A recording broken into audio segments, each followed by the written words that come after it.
we're back again with another Analog 3D stream, and what I'm hoping to do this time is just capture a bunch of 4K footage out of this for some comparisons of the non-overclocked mode and the overclocked mode, and I figured I'd stream it out just in case anybody else wants to see a specific game while I'm going through this process.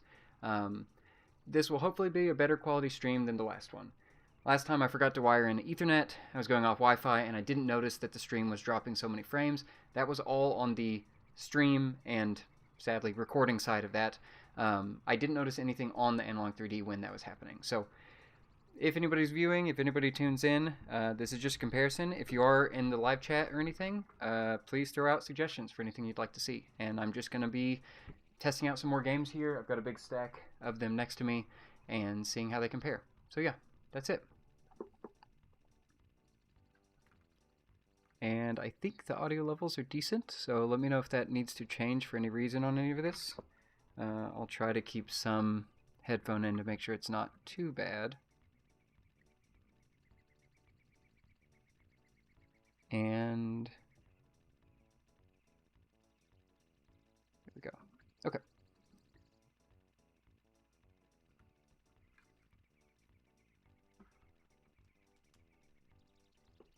So the first game here that I want to try was Diddy Kong Racing. I have a full video of this. No audio from the game. It may just be very quiet, but I can turn it up some more. Thank you.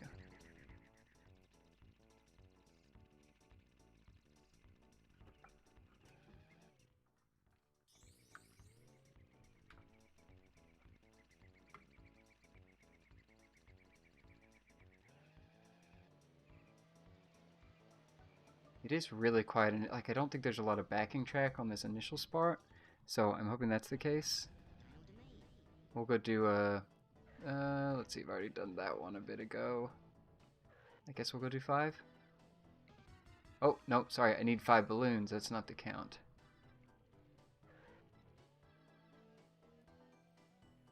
Where can I go?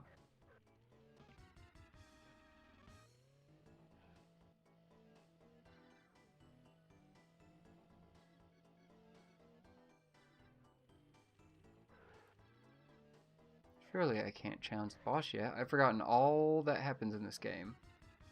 I need all the balloons from this world, so I have forgotten how you progress in this. Let's see what TT has to say. I don't remember if they give us balloons or not. No. We'll just go in, just to get audio levels.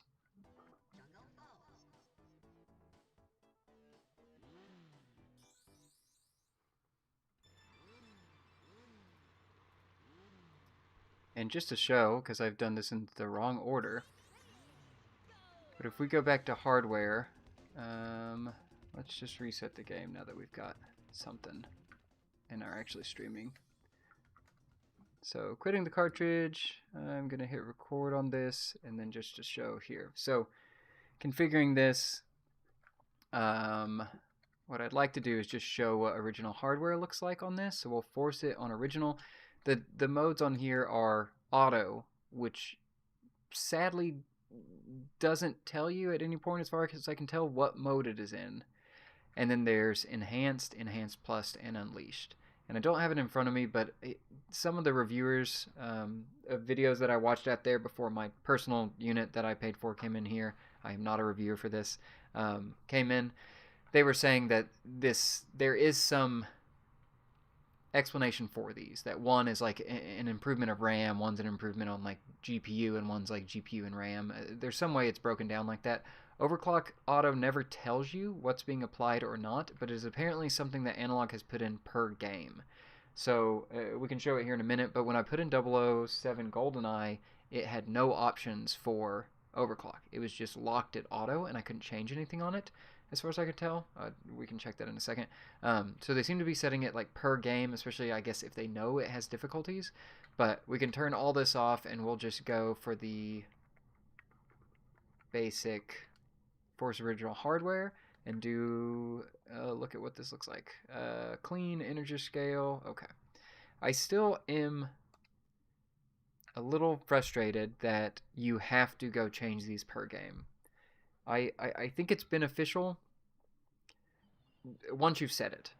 But I would love to be able to set one global entry still for. I want every game the first time I boot it to be in clean mode and to be in Force Original or something like that. Like doing it for each game is nice that it is saved after the first one. But if any of y'all watch the last stream, I'll probably do it a bunch of times here too. I just sometimes forget. I put a game in and hit play, and it's the first time I put it in, and then it immediately goes to the like BVM, PVM, CRT mask, which I don't really want on at least when I'm capturing footage for this, and so that's been a little annoying. It's not a huge thing, but it would be an improvement I'd like to see made, is just be able to set some global preference. There aren't a lot of options for the Analog 3D so far, especially system-wide. Game settings, there's a decent number in here, but and let's see. So we're in original hardware mode. I am recording the footage, so that's good. We'll just do the opening so that we can capture this and have some stuff for it. But the first time I played this, it was through an emulator. I don't think I played much on the 64 itself, just because I thought it would be a better capture quality. But I have since then, playing N64 games without an N64 controller itself, run into the issue of the sticks on modern controllers don't feel as good as the sticks on an original.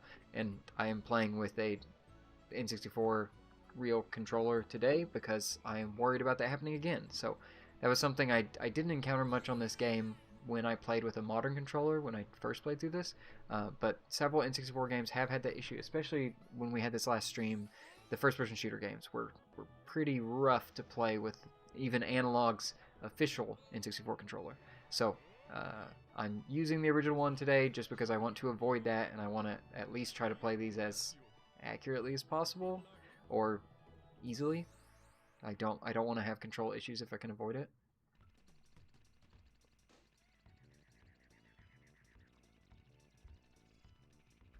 Okay. So we're into the match. I don't remember if we have to talk here initially, but nope, that's just to change our vehicle.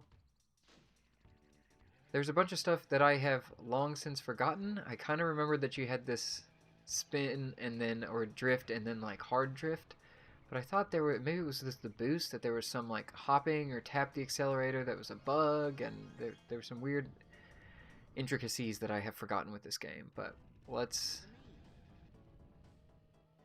go in and do a race and get some footage of, again, this is original mode.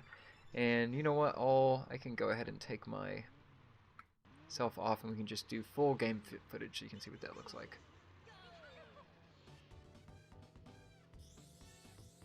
And I wasn't paying enough attention to hit the boost there, so great start.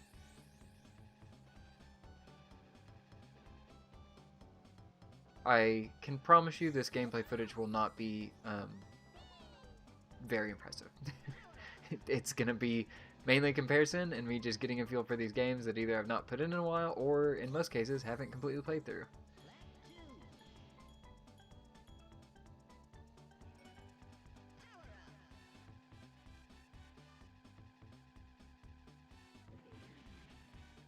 But I will say, just playing this a little bit, even with the original mode on, oh, I completely got rid of my multi-stage item that I had there. It still feels really good. Like, I haven't noticed like much slowdown or anything. Maybe in that hub world there was like a little more, but it's hard to say that there's anything right now.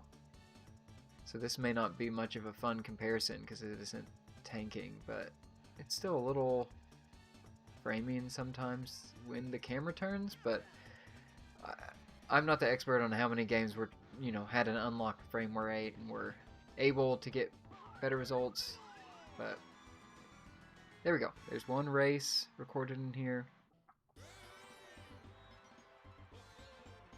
Sanchiani, I don't know if you're still in here. Is there a particular game you'd like to see played or like to see tested out? If you have any suggestions, please throw them in.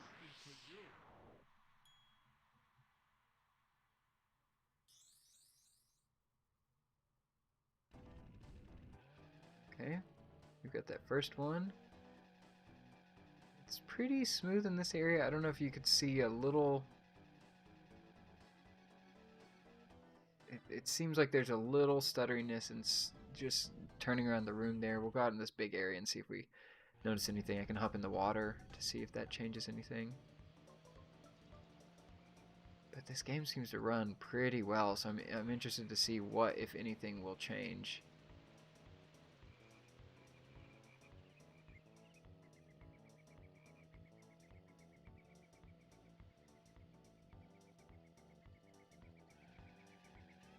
That was pretty... I feel like coming out of that tunnel didn't look super smooth, but for sometimes I can't tell if that's just a game running at, 30 frames versus anything else, but... Okay, let's go. We will quit the cartridge, and this is another thing with all the hardware overclock stuff. You have to go fully out. You can't change it on the fly, which I guess makes sense in a lot of cases here, but it is still something you kind of have to get used to. But okay, we're going full unleashed. My plan with these is just to go unleashed on these, and then if the overclock seems to cause any issues, or if anything's noticed that's spotty, then we can go through the various ones and see how those compare to see if it cuts down. One of the ones I'd already noticed was in Donkey Kong 64 when I was testing that out. It would have some issues with the demo intro video where the characters run around through some different stages. They would miss their marks. Like DK is supposed to swing on a vine, and he jumps off the ledge before the vine comes up, almost like the commands for the character that are programmed in happen before it actually gets there in some way. So if we notice anything like that, we can dial it back and change some of these settings.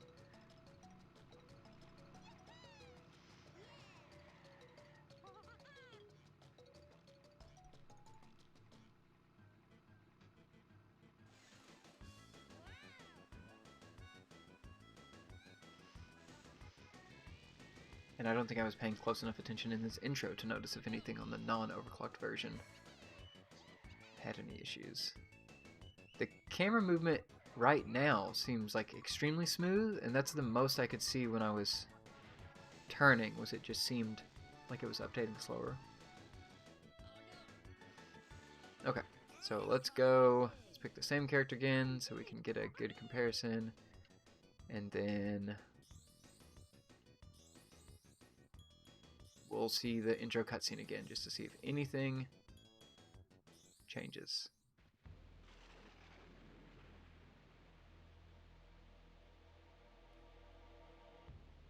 The other thing I'd started to notice, I don't know how much this comes across in YouTube once it makes it out there, but you can see some dithering patterns on the sky and lighting. And this probably isn't the best example. I can put in Perfect Dark 64 to show more. But, and I think maybe Digital Foundry also showed this, but it seems like sometimes the 32-bit color, turning that on reveals some dithering patterns for lights that if you turn the 32-bit color off, it hides them. It's probably going to be a preference thing because the 32-bit color does make things a lot more vivid and you see more detail and textures and everything, at least in my opinion from what I've seen in the comparison so far. So I've been leaving it on, but that is something, if you do see that dithering and think that's weird, you at least have the option to change that in most cases. And you could always put the blur filters back on if you want to completely get rid of it. Okay, we are back at the hub. So far this looks pretty identical. Hit a tree immediately. Okay, I think this is going to be a big stream of me saying I think this looks better, and I do think it does. I feel like the camera movement looks smoother overall and has less kind of snapshotty looking things, which just feels like it was just, running at a lower frame rate, and now it's not.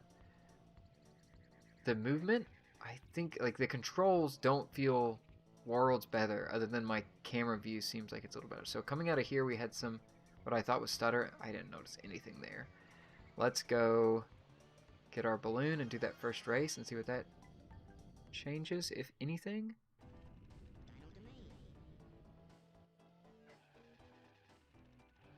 This is another area where I thought I felt something going around here, that there would just be a little snag occasionally. that seems like the biggest thing. It just feels like the camera is moving smoother than it was before. I don't know if anyone in chat can tell a difference at all or notice anything here. And do I remember how the boost works? Not really. Or if there even is one.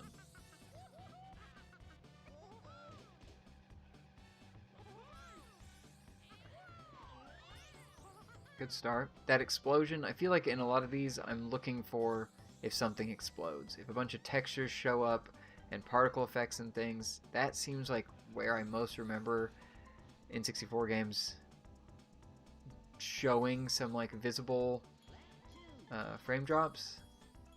And so that's kind of what I'm looking out for. How true that is, how much, like, I don't even think I hit an enemy in the last round to remember if there was any drops there.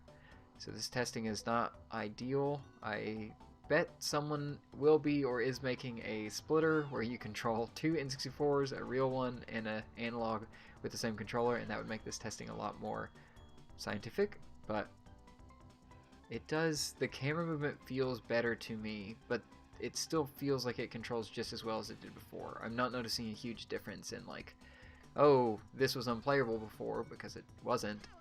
It just seems like an improvement, and so far I'm not seeing any downsides. The nice thing too is you're not locked in. If you go far enough in the game and you noticed a glitch, you could always save, quit the game, and go modify it.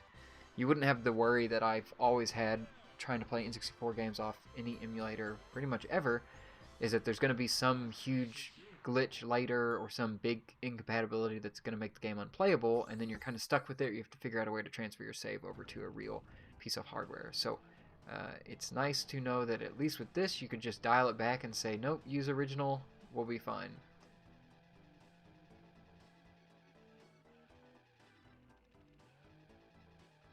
We can do another, let's just do another, see if we get anything that looks funky in here, and then we can wrap this one up. We've spent about 15 minutes playing this one. That's probably what I'll aim to do with a couple of these games. We'll see if we can get slower. Oh, there we go. I actually got the boost that time.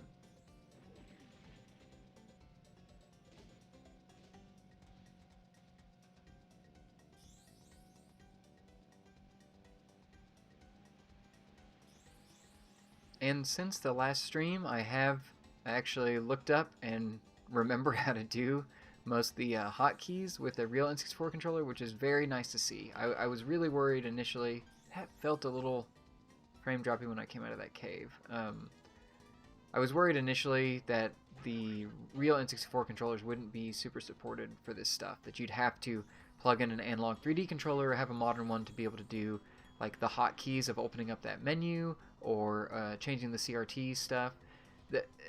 You can do all that through the N64 controller. It's holding the Z and hitting start at the same time, which luckily doesn't interfere with many games, and it normally pulls up their start menu when it does it. So it's kind of a nice combo, because if I'm in that menu, I probably want my game to be paused, and it pauses by way of opening the menu, because the N64 just thinks it's time to pause things. So that's an option in there. Okay, Blade Runner, the intro race. Intro to races usually had some slowdown. Okay. I haven't noticed any. I don't know if you have in this footage, if it looks like the intro looks a little better. It does. Every time I've seen the intro so far, my only thought is that it seems like it's just a really slow intro, that it doesn't look like it's like hyper sped up or anything. It just, the game feels faster than the camera pan down onto the characters looks. I don't know if I'm explaining that well, but I hadn't noticed any frame drops. It's just that the camera pan seems really slow for a game that you're about to blast off and start racing for. But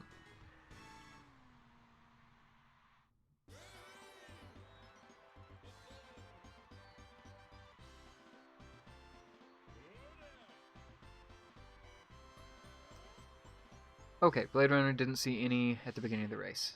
That's good to hear. I'm glad we're actually noticing some improvements. I mean, so far, I've kind of just been throwing a lot of things into Unleash just to see it, because I'm so interested. We'll go one more now that I'm looking out for it. We'll do this, the intro to this, and then I'll quit out, but we can at least see if anything that initial pan down, something feels really slow to me on that. And even when we started there, that, like, I don't know if there's more going on, but... Oh, that's good. Great job. Well, we'll skip on to a new game here and see what we can do. It does feel like there are certain areas where the camera is extremely smooth, and then, oh, even there, turning left and right, that felt a little framey. So, it does feel like it's very much going to depend on the moment. It doesn't seem like it's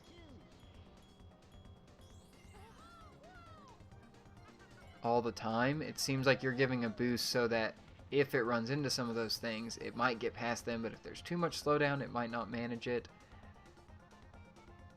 Because even just wiggling back and forth here, sometimes it feels extremely smooth, sometimes it feels a little choppy, but it's still going to be better than just the normal system, because that camera movement was choppy all the time. And I need to figure out how to get ahead of this character and remember how to play this.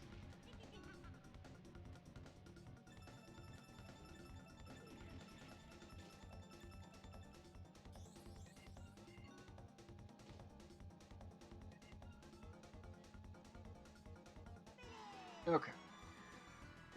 Let's see. Blade Runner. What games have you noticed so far run faster than normal on Unleashed? Perfect Dark, I feel like that one was a noticeable improvement, especially in the high-res mode. At least to me, that's what it felt like. Donkey Kong 64 too. We can show that intro just to show what that looks like. Let me switch to another game. But I think those are the two biggest ones. I'm trying to remember if the Destruction Derby also had some change to it. The intro of Turok, that one's been shown, or Turok 2. That one's been shown quite a few times. I think Digital Foundry had a big block on that, of like the initial explosion really does it. And that did seem improved with it changed. Destruction Derby felt smoother overall to me. Glover, I didn't really notice anything. So yeah, so far Turok, Donkey Kong 64, Perfect Dark were the ones that I most noticed it in. And let's see, yeah, Blade Runner, the overclocking isn't perfect at the moment. Yeah, if this is something they keep improving, I will be so excited to see it, like new updates to it and things there. Especially, I would just love on the, I guess I just need to look it up. But on the auto, I would love to see what it's on at what point. If there's some, like, almost like an FPS overlay or something like that, just to get an idea, because I just think it's interesting, and I'd love to know what it's changing and why, but I don't know how much they'll go into that, versus if auto gets your games running smoother and you never need to mess with it, that's probably fine. That's probably what people want.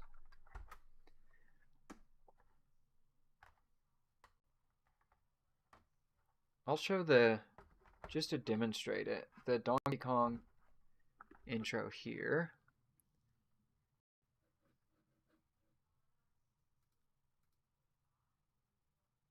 Oh, did I close that? Okay, sorry, let me get my recorder back up because it froze the gameplay.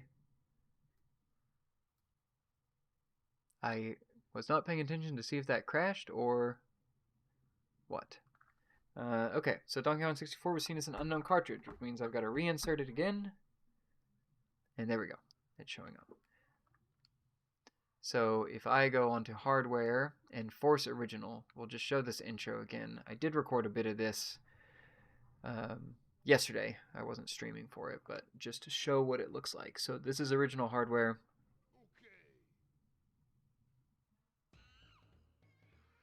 Oh, okay, Blade Runner, I've heard auto isn't the best for best performance. Yeah, I mean, so far the things where I've seen a noticeable change, where it feels faster most of the time, seems to be the ultimate extreme or whatever. But here, especially when he starts climbing this vine, it just feels like Donkey Kong's hanging in the air. Like, it seems to slow down. Like, Donkey Kong's moving faster here, moves slow at points, like when turning the camera. I don't know how much of that is intentional, but there just seem moments where like the jump looks really floaty, and I'm not sure how much of that is I guess, slowdown versus like the intention of this stuff. But that looks really slow to me. And this is coming from someone who didn't have an N64, so I've only played this game a little bit. But then we'll go and turn Unleashed on for this one. And this one felt so much faster to me in the Unleashed mode.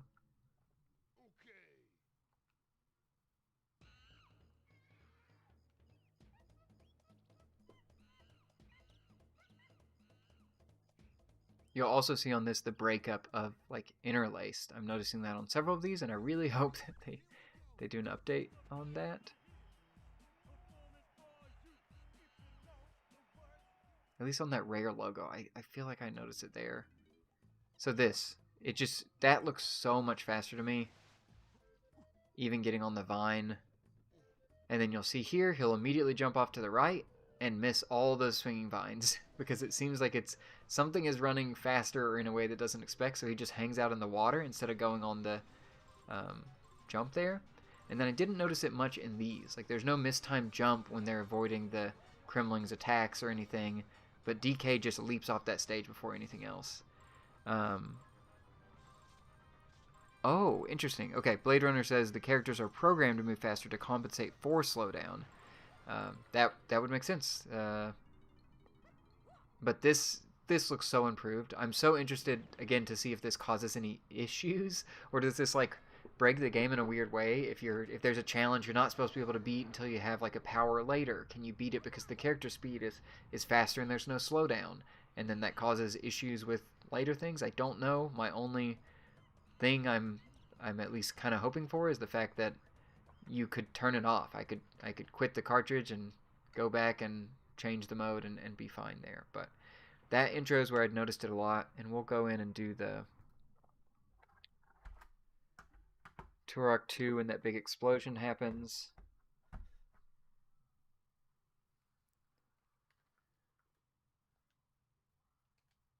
Okay, so original hardware here. Hit record. The demo is most likely made with slowdown in mind, Blade Runner says. Yep, that would make sense. It's very controlled, so they could know exactly what that's going to look like and make sure that it looks right, and then the second you change that, it changes. I thought I had saved this. We can get rid of Rage Wars, I think. Delete Rage Wars.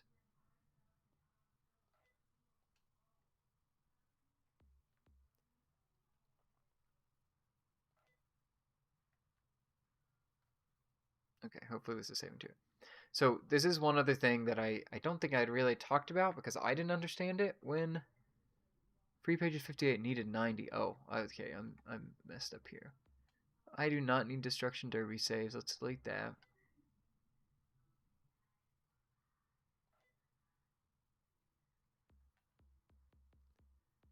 $62.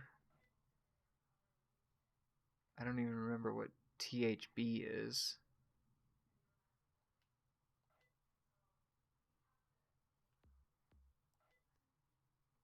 I don't need a Buck Bumble save because I didn't do anything in that game.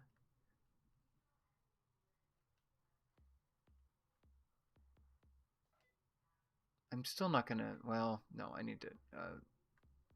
I need to delete San Francisco Rush because that's actually gonna save me. Am I gonna have enough space, or am I gonna have to delete Perfect Dark after all? Does anybody do quick math? 89. Okay, here we go. We'll do Buck Bundle out of here. This is a very slow deletion process.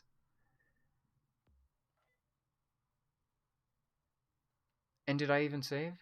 I feel like me hitting exit was not the right mode. I should have done the other thing. Oh well. Okay, so this is one where it pointed out two things to me. One, it really wants you to have a save to do anything in this game. We'll go through the... Nothing saved. Okay. New game. Well, it goes through all the intro stuff here. One thing that I'd really been interested in them adding is I wish Yeah. Okay. So Blade Runner is bringing this up too. He's asking, or they're asking, are you using a real controller pack? The console allows every game to have its own controller pack with the 8-bit-do 3D. That's the thing. I'm using a real controller because when I was testing this last, I was having a lot of trouble, especially with first-person games, playing them with the Analog 3D, or the 8-bit-do 3D controller for this console. It just felt way too sensitive. Like I had no minute control without moving it just the smallest amounts, which I could not control in a first-person shooter like this, where I needed to have some range of like slow movement to fast movement. So I kind of stopped using those, and I'm really hoping there will be an update, or I'll do them on a game by game basis. But at least for testing these out, I was trying to capture some footage, and it was just next to impossible to get anything where I was moving slow with the 8-bit-do controller. It just felt way too sensitive that I could not keep a handle on it. So when you stop using one of those, you have no access to those virtual controller packs. Even when I took the controller pack out of the real controller, it did not then give me a virtual control pack. So you have to use a wireless controller, seemingly from them, because no others are supported, to be able to access the controller pack. You could get, and I'm still interested in hooking up, the blue retro dongle for N64. And so you can plug that in and then get some memory packs through that dongle, but that's a per controller thing that you need to buy for everybody.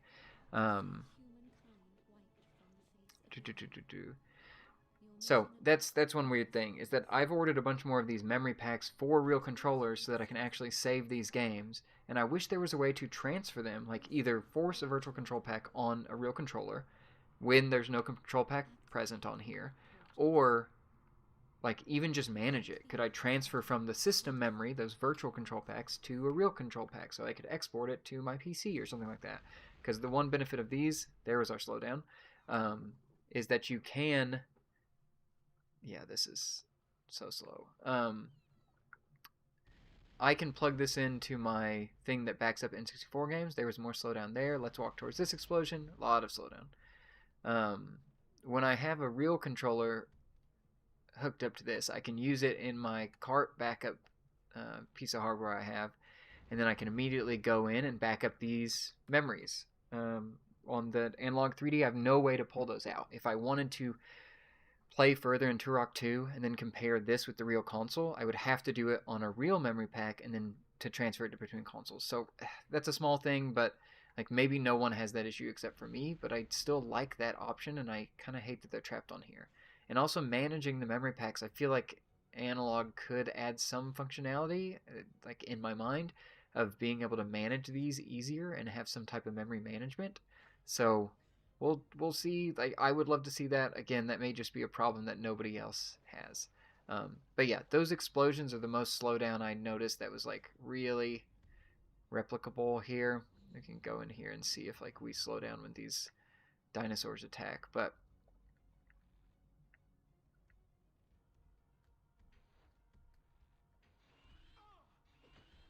and I'm not saying I'm great with these controllers. I'm just saying it was harder to play with the Analog 3D controllers in my opinion. So, okay, that is it with hardware mode.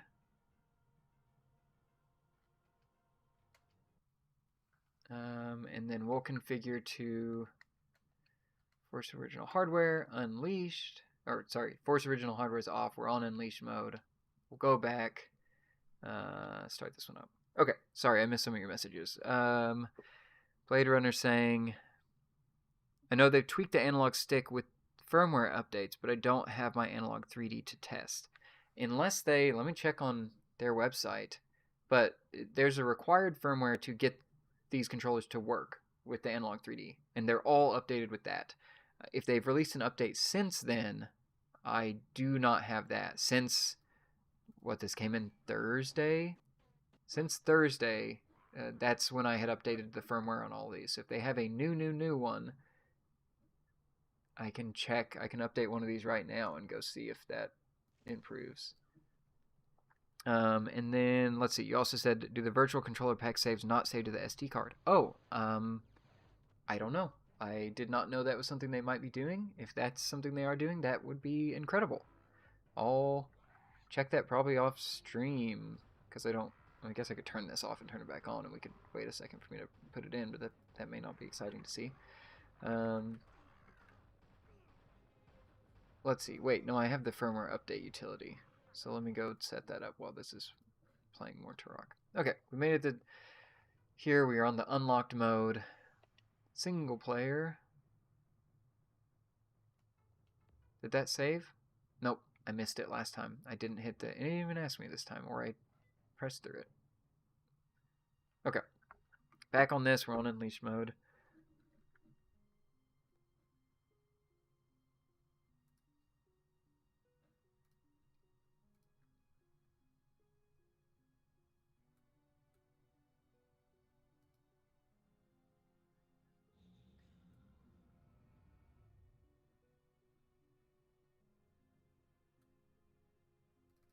Greetings, Turok.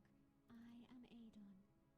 The elders of the lost land, known as the Lazarus Concordance, have charged me with the task of guiding you on your quest to stop the Primogen. The Primogen seeks to destroy the 5 energy totems that keep you imprisoned within the... So I have one of my 8-bit DOE controllers here. I'm going to plug it in and see if it has firmware.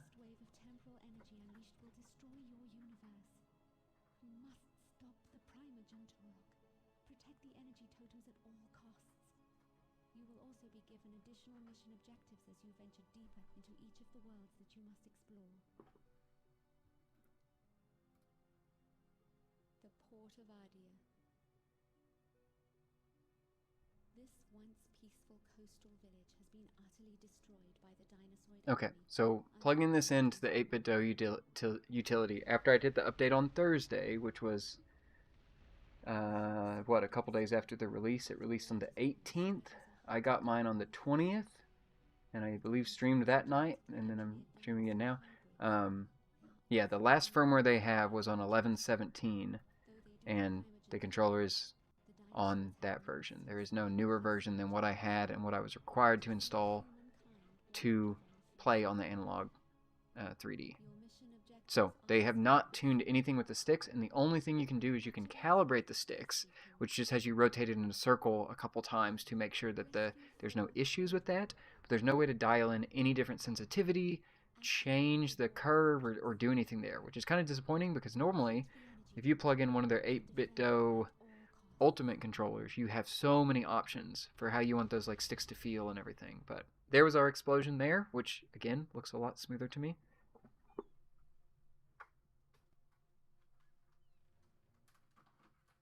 And then, where'd my controller go? We'll go look at this explosion. And while it did slow down a little bit, like I walked slower from the feel of it, it just is so much less. Like it doesn't feel like the whole game is breaking down to me. It feels like, oh yeah, there was a teeny bit of slowdown. Or it's just an effect of it exploding. Like that one I get nothing on. It just feels so much better to me in this mode, because there are a lot of explosions in this game, and there are a lot of explosions from like enemies throwing grenades and things like that. When any of those particle effects show up, that's when I was noticing it, and it seems to be a lot better. I won't say gone, because you can see some of it slow down there, but it is a much, much less slowdown than before.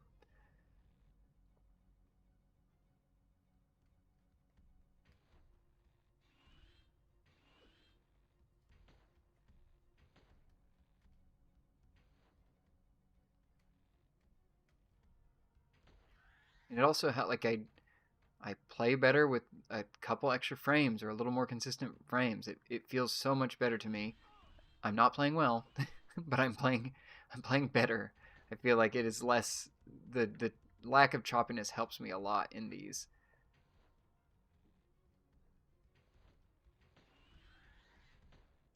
And, you know, kudos to people playing on the N64 at the time that still managed to get through these games with that. I just love that we're getting options to modify it.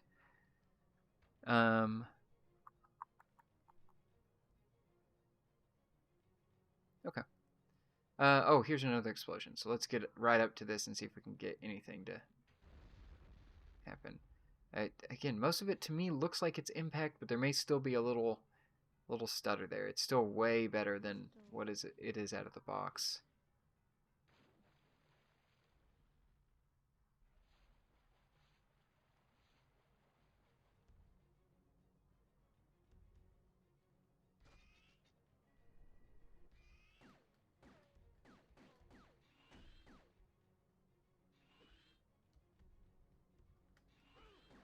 Thought I saw him still standing up. Okay, there we go.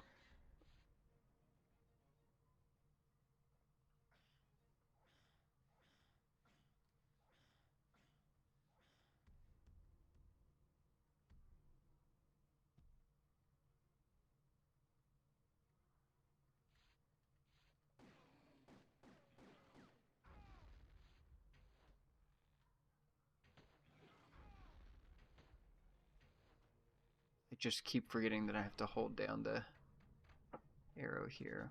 Okay, that's open.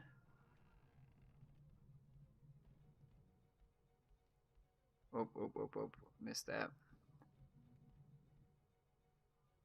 Should I have left this on the standard mode and not the pro controller mode? Probably. I guess I could go change that and see what that looks like. And I forgot to pick up the flashlight over there. I don't really know how I even walked over it without that triggering.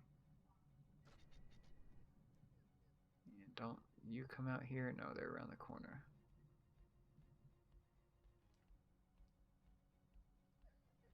Well, I thought so. But, oh, yeah, there they are. I just can't see because my contrast is horrible. And I'm dead. So, there you go.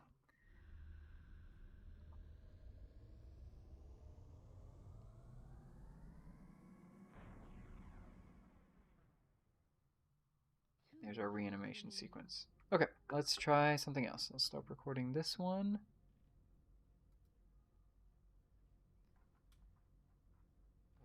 Let's see, back to menu. Quick cartridge, quick cartridge. Let's try some other ones. So I haven't tried Goldeneye yet. Let's see what this looks like. Configure. Force original. Oh, I misspoke. I must have looked at it in a different menu, or it wasn't in the button. So Goldeneye does, in fact, let you choose all the options. I thought they were locking it to that, but I must have been playing the game when I checked it. Because I did that when I was making sure the audio levels were okay, and then I messed them up right before I started screaming. Okay. Hardware, Force Original hardware. Goldeneye. Right here.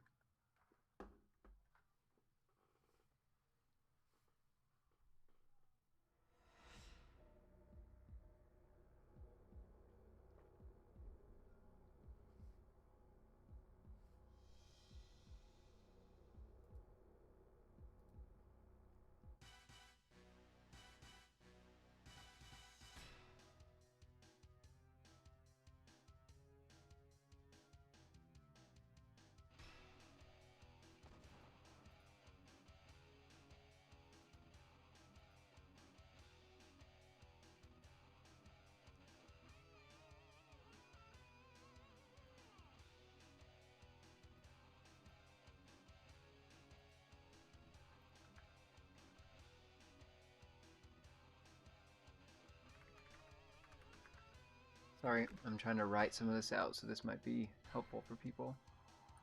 And that is the biggest text I've ever seen in my life.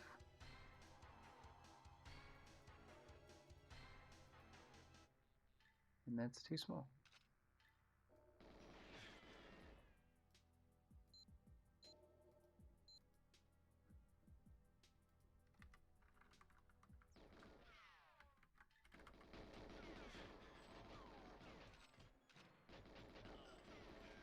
Okay, there we go. Putting that in the corner, and hopefully that will help some. I guess it's technically probably in the wrong corner. I'll move it over here.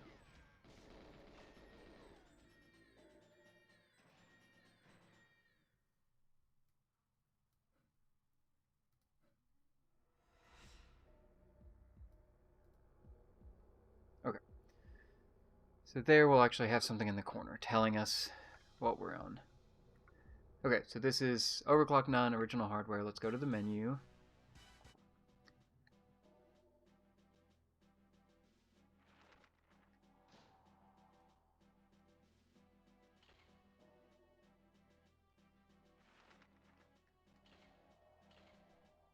see this. I feel like the zoom camera move down to the dam is probably stuttery.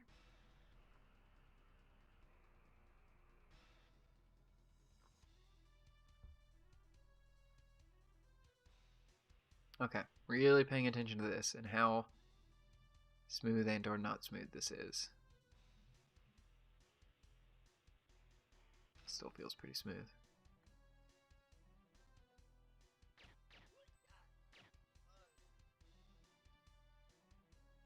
Are they still? Oh, wow.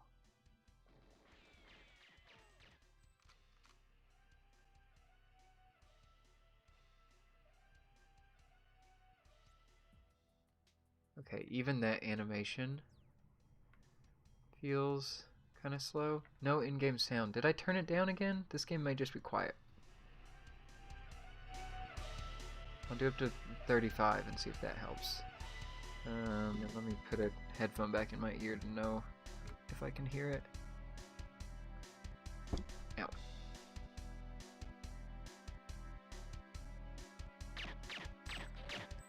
Okay.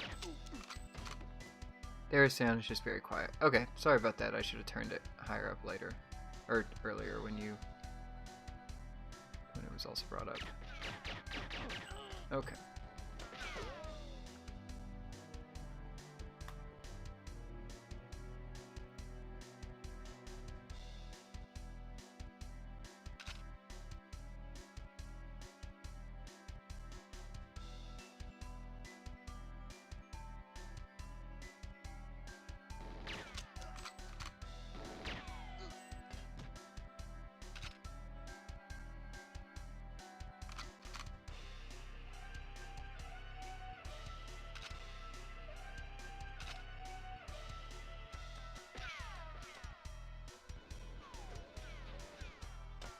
I have not played enough of this game to ever get used to this zoom mode. I don't know if that's apparent. It should be, because it takes me so long to dial those in, but...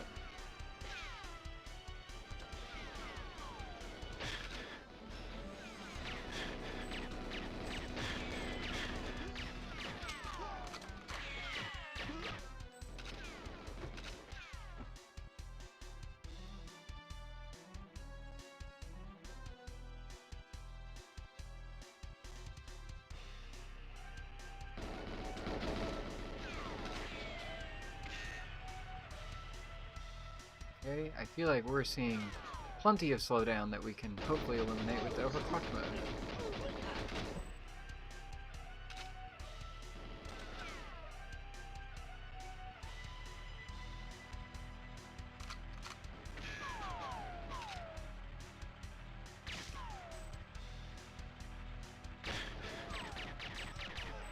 Okay.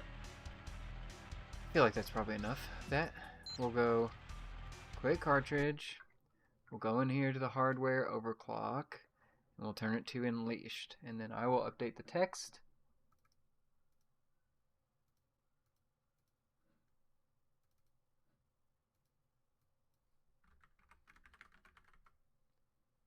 Say unleashed. Okay, and then we will back all the way out and play cartridge. And we'll see if we get any improvement from this. I am hopeful because Perfect Dark saw what felt like such an improvement to me, and I hope this has the same. So, damn, secret agent, start. Solus, is there any particular game that you would like to see? I can see if I have it. I can play anything there. I'm just kind of running through a list of ones I was interested in trying, but...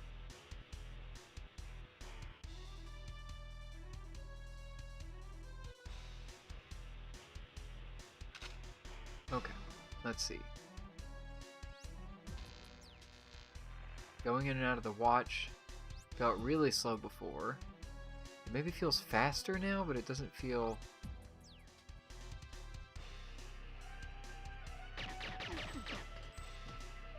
The movement does seem smoother to me, but we'll see. I always have trouble. Hope I don't make anyone sick with all the weird wiggling around controller stuff I'm doing here just to test it out.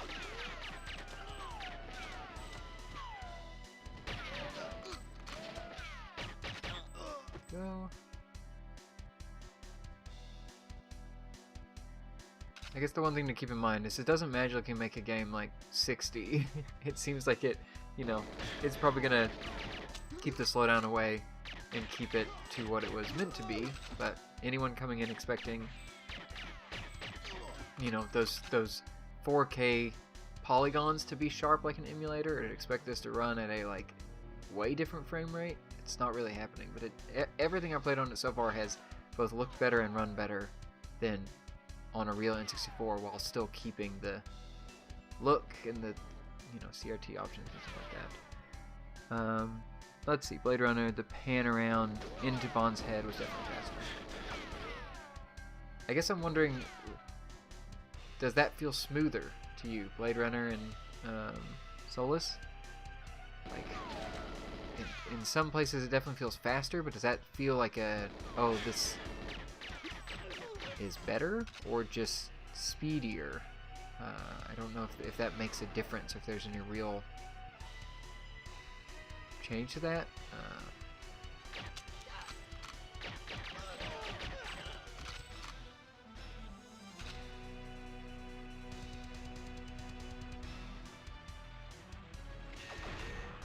And then if I can remember what... Okay, B.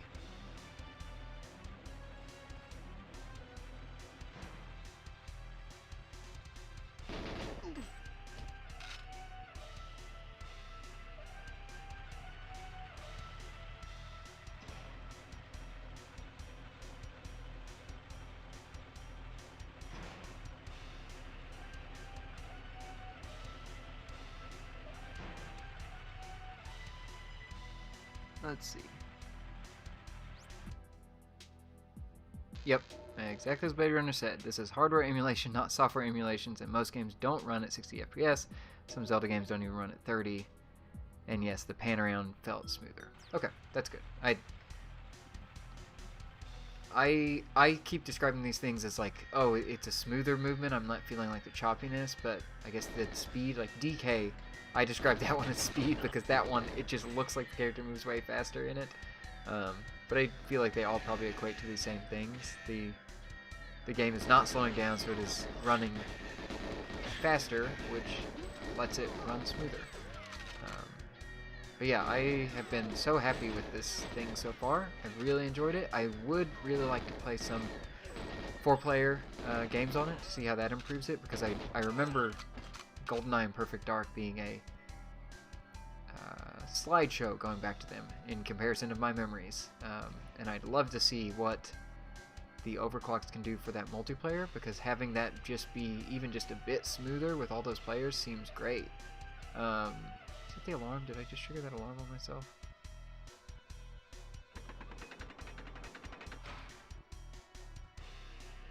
And you can still, like, when I was going through here, there was definitely still a slowdown as it was like going into the next area. So it's not fixing everything. I hope this is something they keep continuing to work on and it just gets better and better. Or they start tailoring stuff. I'd love to see, I wonder if that could be user configurable or something, of like, oh, the community has figured out how to improve this game and added that in, but they seem pretty locked in once they got rid of the open FPGA stuff. I'm hoping that that will change and they will be a little more community focused, but you never know. And I certainly haven't seen a sign that says they are going back to community focused after the Analog Pocket, but we'll see. We'll see. Let's see. Solus, I think you can try one of the final levels. Those are the worst performance. Oh, okay. I will need to look up if there's a cheat code or if this profile has them unlocked. Blade Runner, do you have Earthworm Jim 3D? I was testing on an emulator yesterday and some parts run faster than normal. Yes, I do have that, so I can put that in, but let me see if I can switch to...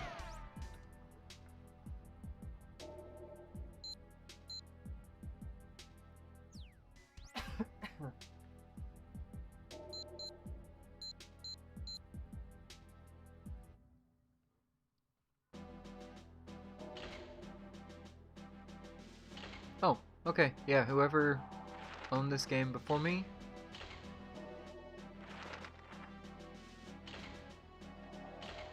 had the last level unlocked, so let's go look at that.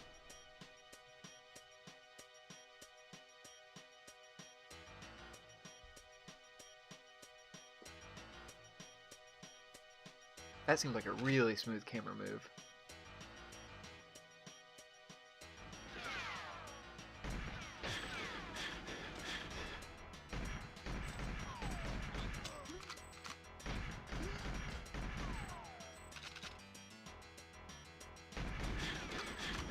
Whoa, that's a lot of...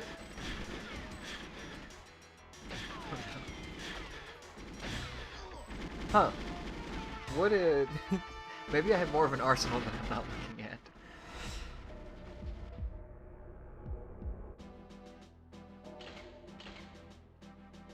Let's try this again.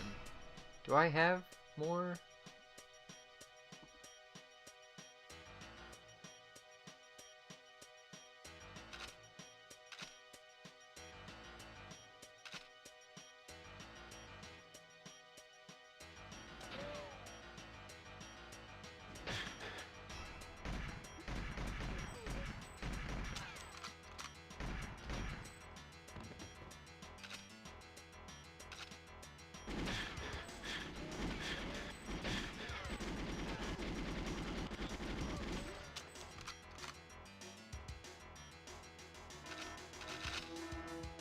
Okay, 3 minutes to antenna regions.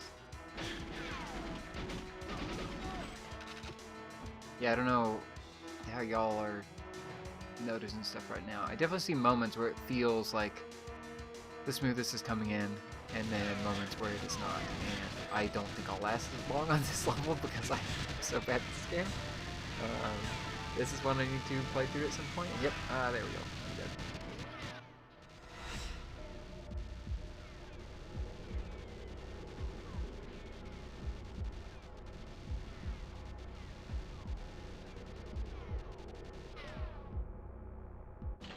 I don't know if that was any better so far. We can go... Just before we move on and I go over to Earthworm Jim, we've changed it back to original hardware. Let me update my advanced text overlay.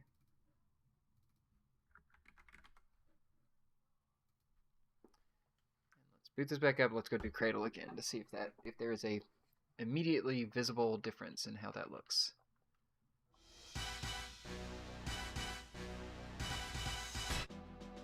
Okay, this. Select mission, Cradle. I'll do this just in case there's a change in enemy density. I don't want that to skew it.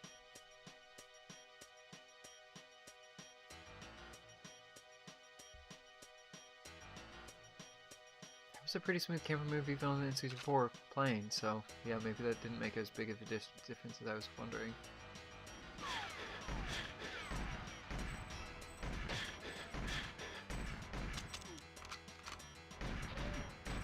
Am I supposed to, like, aim back? Whoa, that felt...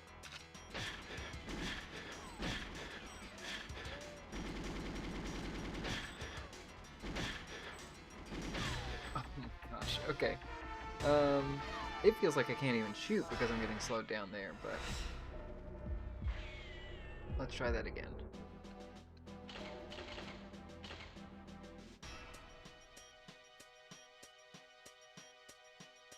You've never seen Goldeneye or finished the game? I remember playing this at friends' houses a little bit, but I've definitely never finished it.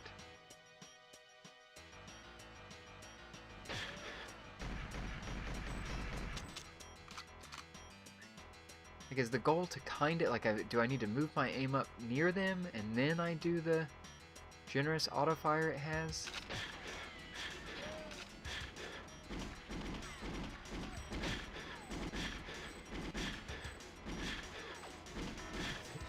Feels like I can't. I feel like every time I get shot, I get knocked back and stop firing. So it doesn't... Huh, I mean, I guess one benefit to the overclocking mode is that I could take out those couple people up there and then head down to part of this cradle. And I'm unable to do that on the normal hardware mode.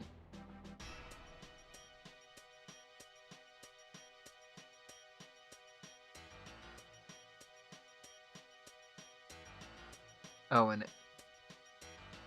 Alec Ermit. I tested Cradle on Unleashed. Pretty laggy near the start still. Yeah, is there anything else jump to you, Alec, on like other games that have seen a big improvement?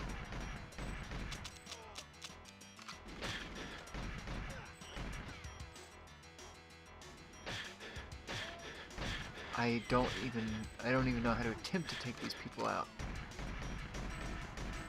I'm just firing and hoping, but I can't get more accurate than 0 accuracy that I have. Maybe I just needed to be far enough away for them to not hit me. That seems to have worked out a little bit. But I know there's this dual SMG guy on the stairs here that's gonna cause an issue. Oh, okay. Yeah, the pivoting view, that helps. As I die, never mind. Okay, that lets me move my auto aim kind of radius around, I guess, or like move that viewpoint in. But okay, we'll try something else. It felt like I was a little quicker on the overclock mode, enough to make it further on this level, but that's not a huge improvement. Alec Ermit, heard Gauntlet Legends is amazing. Unleashed. Jet Force Gemini Unleashed is a game changer. Was unplayable for me on stock. Okay, that's good to know. I haven't booted up either of those yet. Okay, I am stopping that recording. I'm going back out to the menu. And let's look at Earthworm Jim 3D.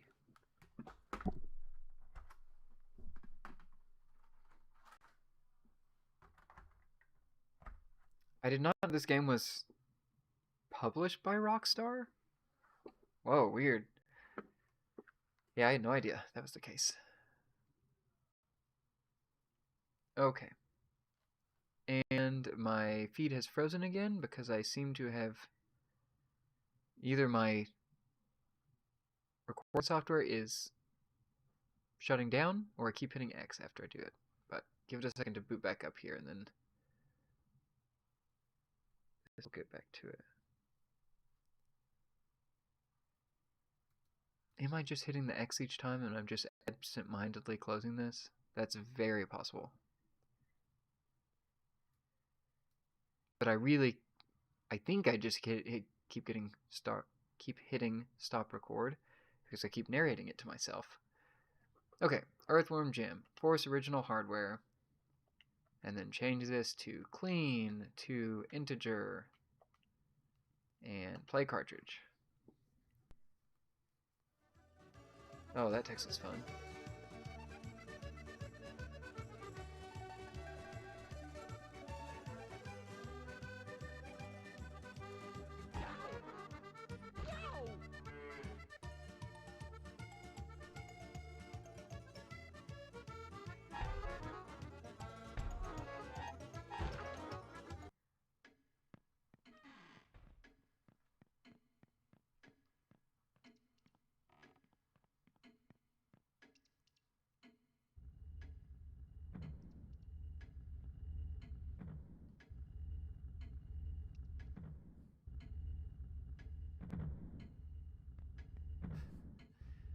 This is an odd demo player because it looks like they're intentionally making mistakes.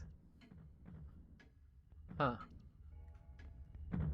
But are they about to fall off this ledge? Oh my gosh. Really on the edge here. Okay. Let's...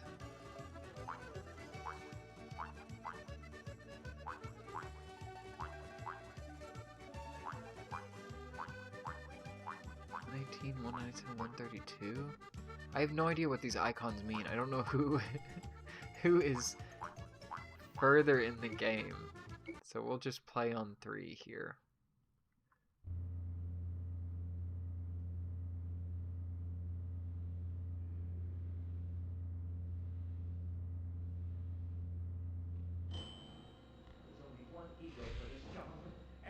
Okay, Blade Runner says they've already noticed some slowdown.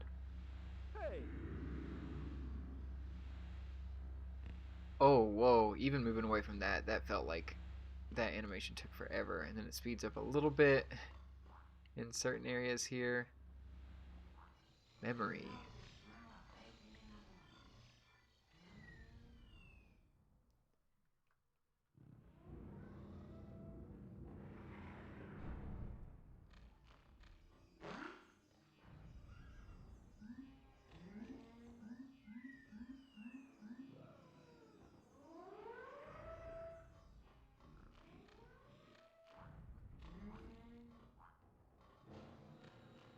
Is this where a level is? I really don't know.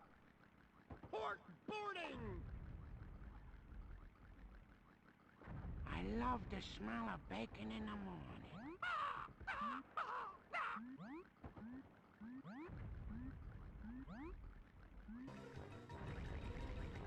Okay. Oh my gosh, the turning radius on this is so rough. Okay. It's a heavy a heavy drift on this character, and I can't seem to do that. Also, is this like, surely this isn't like the last level that I stumbled upon here? Is this just a random boss fight? I do not know the layout of this world.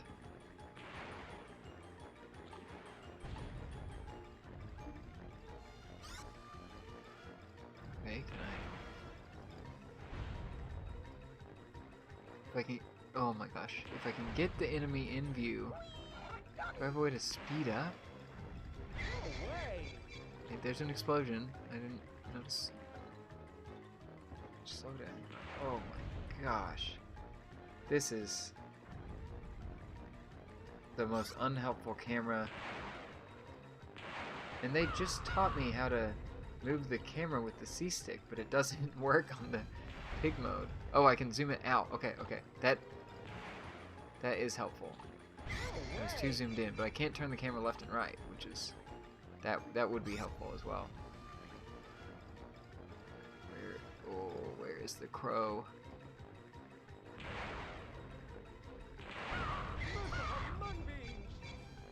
Okay.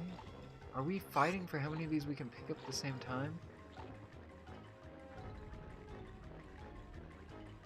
Oh, okay. Blade Runner says this is a boss. First boss out of 5. Okay.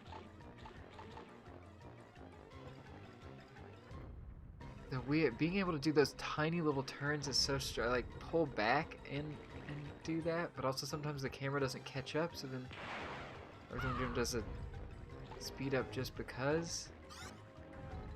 Okay, it says 97%. Does that just mean I need a few more of these little baubles and then I'm at 100%? Okay, not anymore. And I'm oh man.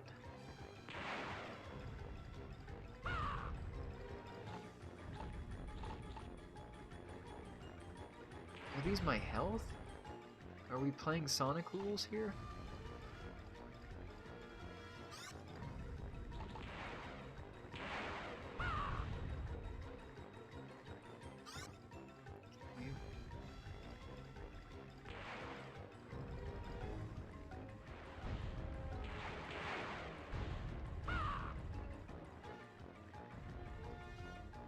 Come on, grab that and turn around.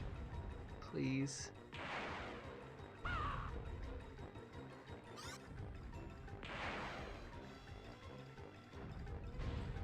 Miss. I didn't realize the crow could take a sharp enough turn to dodge. I thought I would get a free hit.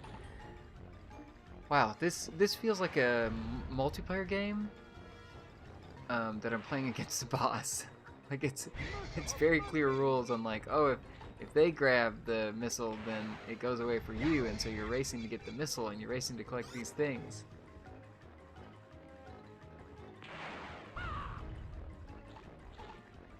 Okay. Yep. Oh, no. No, I need one of those. Oh. Okay. It's the crow.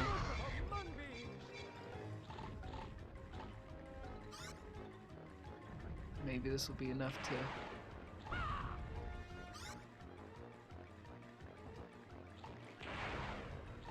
Stay there, don't dodge it, please. Did I win? No. Okay, let me pause so I can read your message. Okay. The percent is your health. You need 100 marbles to win. Oh. Also, you can jump with A. Yeah, oh, jumping would let me dodge the missiles. I see. Okay, so the 3 next to the crow seems to do nothing, or I need 100 and then to kill the crow? Or I guess that just makes the crow spit out the baubles, because then I could pick them up. Otherwise they're strewn across the field. But wow, this is not what I expected this to play like, based on the one Earthworm Jim game I've played so far.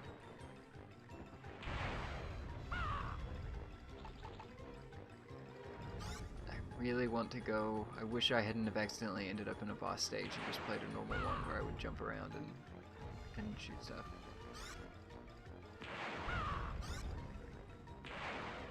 Okay, just a few more. If I can be uninterrupted at picking some of these up. I'm just kind of firing that with no look. That seems to help better than me actually trying to aim and line it up. Oh no, there's a missile. Okay, okay.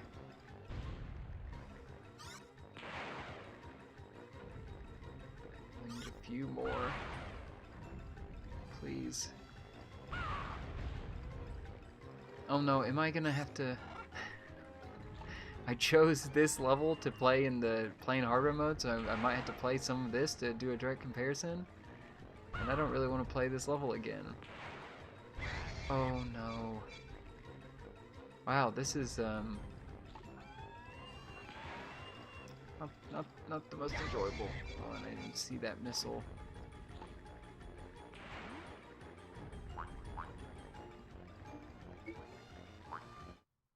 I'm backing out. I want to go play just a normal stage in here. Okay, let's see. Can I find just a normal stage in Earthworm Jim that I can jump around?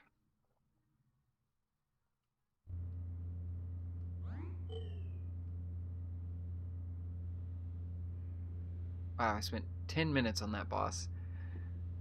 That was not a... Should not have gone there first.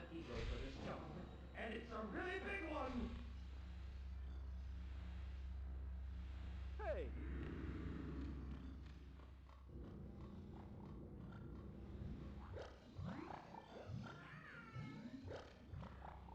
Okay. Guess that makes sense that this is the hub world. Hey. And this memory section was the first area, but I should go through that door that gets directly in front of me when I come down here, instead of turning around and walking towards the crow door.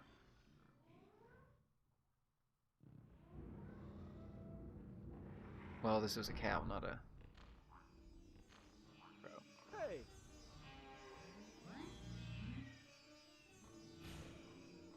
Hey, look, I'm firing a weapon. Is this just a normal stage? It's a farmyard. Okay, here we go. Okay, you can ledge grab. These are enemies? No?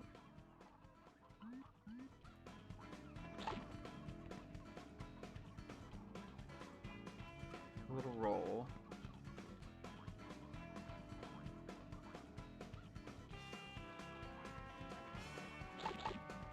It is a very short hover.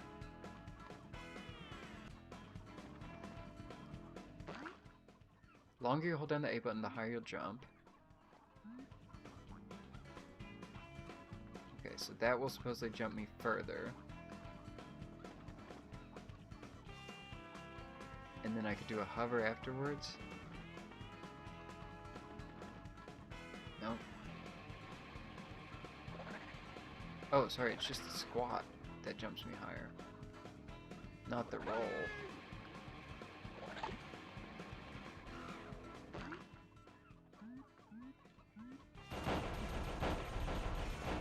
Okay. That's how the weapon works.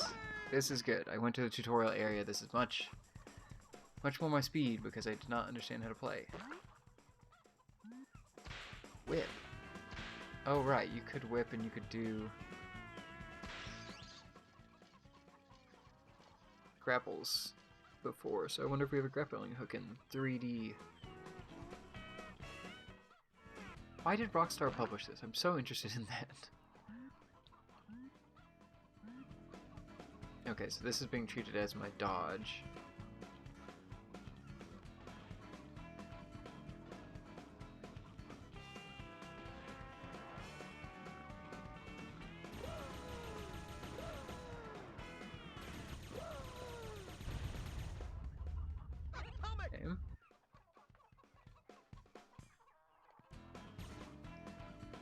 Okay, Blade Runner says this is the first level. It makes sense. I'm actually seeing a tutorial learning how to use the controls. This is perfect, as they intended it to be.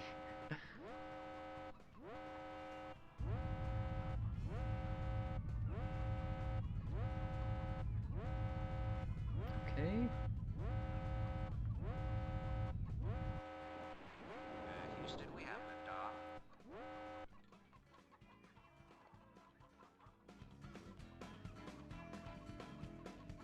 Okay.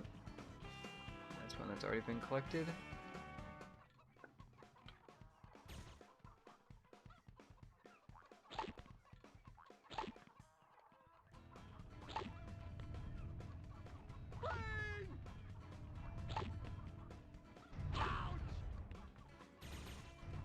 Okay, this is not a enemy.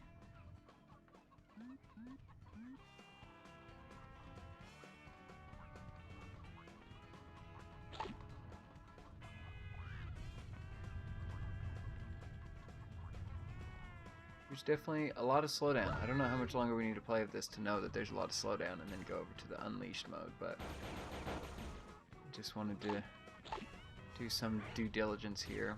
Okay. And there's some explosions for good measure. How do those look? Okay. There we go. Quick cartridge. I will now go update this text.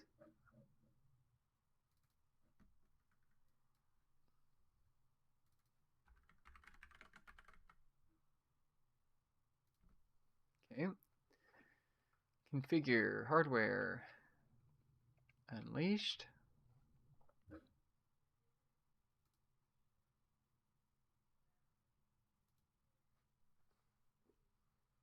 Hardware unleashed, display mode, clean, integer. Okay, going back in here. Unleashed.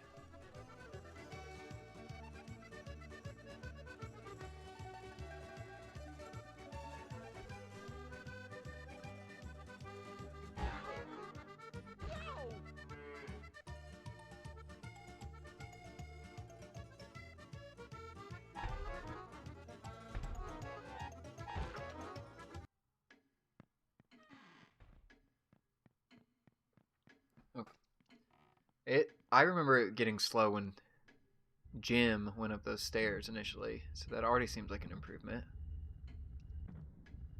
Let's see if this character gets weird because of the demo recording thing and like falls off something.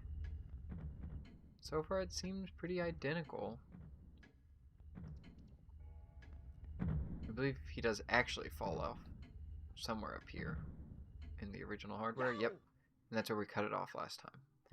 Okay, so let's go back to that first level. Is it just me, or is this running way faster? Like this animation in the text seems like it seems more wiggly than before at a higher speed.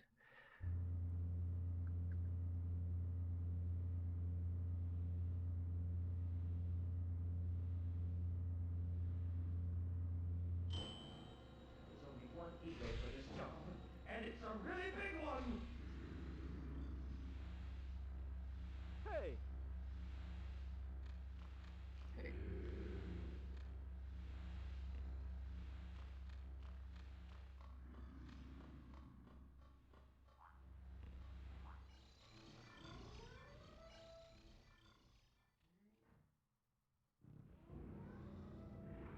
Oh, the lower of that seemed like just lowering that.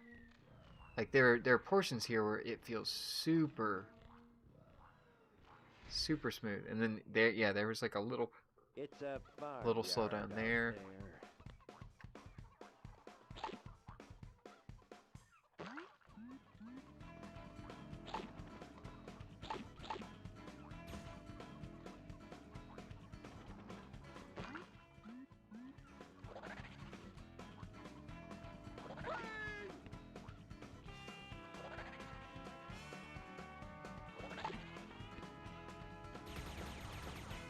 Oh, I have to learn from these tutorial slimes.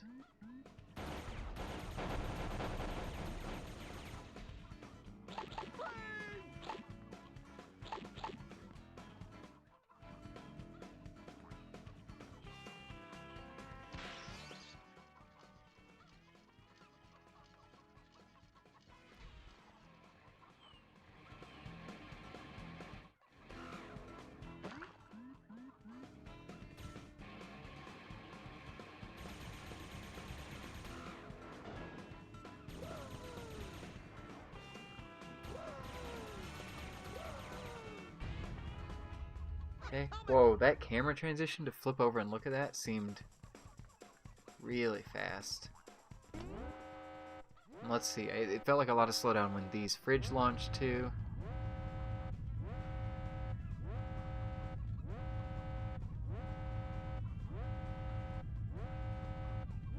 But maybe that could have just been part of the animation timing, that they wanted it to be that way. I don't know. It does feel quite a bit smoother in certain points, but it does not feel completely smooth. Like there's some like jumps and camera pans and things that do feel better, and then some that you still notice something that it does not feel like a consistent frame rate to me, just going off feel.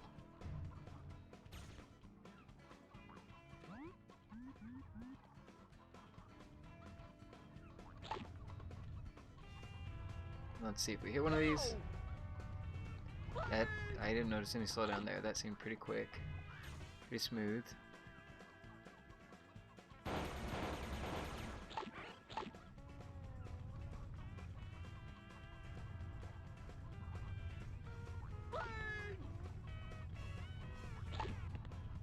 Still hard to line the camera up, but that's a fault of, I guess, the game itself. And nothing the frame rate would fix.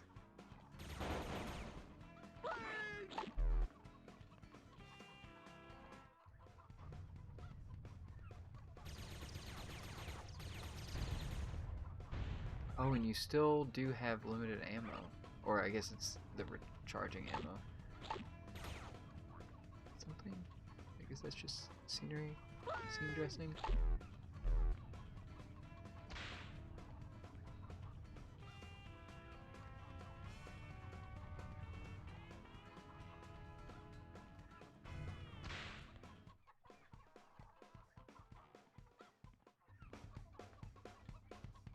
Almonds, another stream says soon. Yeah, I just felt really bad that last one was so framey in the export quality. So I have... Oh. I started another stream because I, one, needed to record footage because I want to do some like direct comparison side by side just to see, even for my own sanity, to see if these things are actually changing. And then, yeah, that last one was so framey. I haven't had YouTube yell at me this time, or OBS yell at me for stream quality, so I'm hoping that both the connection changes and, oh, that camera, and different machine that I'm recording on will help this. Wow, it is extremely hard to see where things are going with this camera, and there we go. Can I grab this?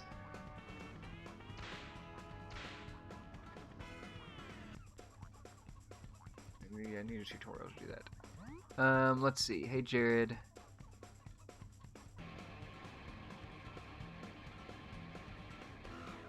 You oh, okay. Check what the tickets are for Wicked. Yeah, sure. I can check and see if they're available. This is the purpose of this stream, obviously, to purchase Wicked tickets. I thought that was a game for a second. Wiki Tickets sounds like a N64 game, maybe made by Rare. Like, I could see that.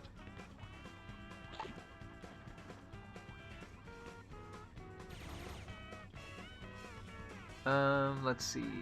Bloody Fatality. Scary name. Personally, I think the improvements are good enough for me. I do hope they add in Game Shark support and online play by syncing consoles together over the internet. Ooh, the Game Shark I could see. That would make sense to me. As something that they might add. Wow, look at the little atom. The animation for that seems so fast. I really need to compare this with original hardware. That seems like that is animating way too fast, and that would be a problem. But yeah, Bloody Fatality. Game Shark I could totally see. I do hope they add that. The online play, that seems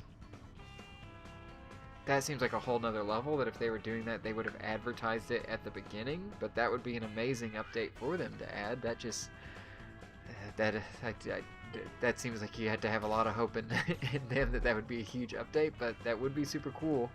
If you could do, you know, online multiplayer with these, and it'd probably work better than Nintendo's online multiplayer for a lot of these, that would be cool to see.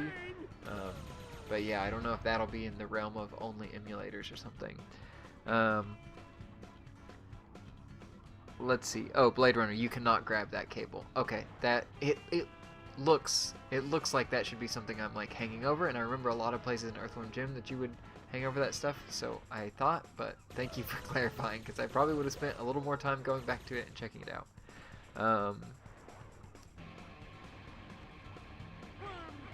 You weren't listening to what I was saying about the tickets. I feel like you should have been listening about the tickets when you asked about the tickets, right? Not Will. Let's see. Online play sounds like a pipe dream, but it would be awesome, says Blade Runner. I don't have that much faith in the Analogue personally.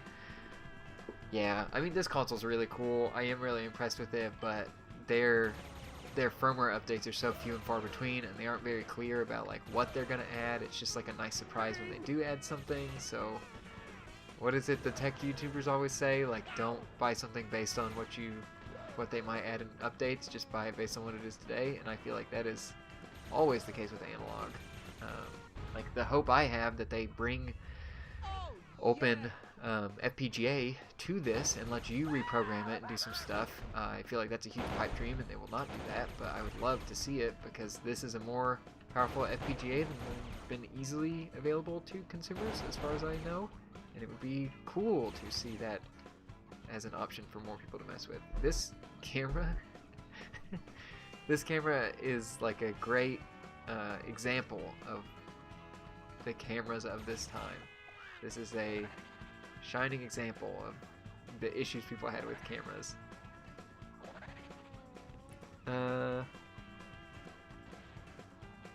Let's see. Bloody Fatality. The regular N64 allows this?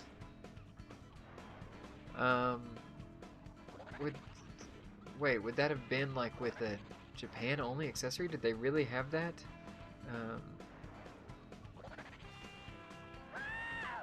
Because I'm assuming you're referring to the fact that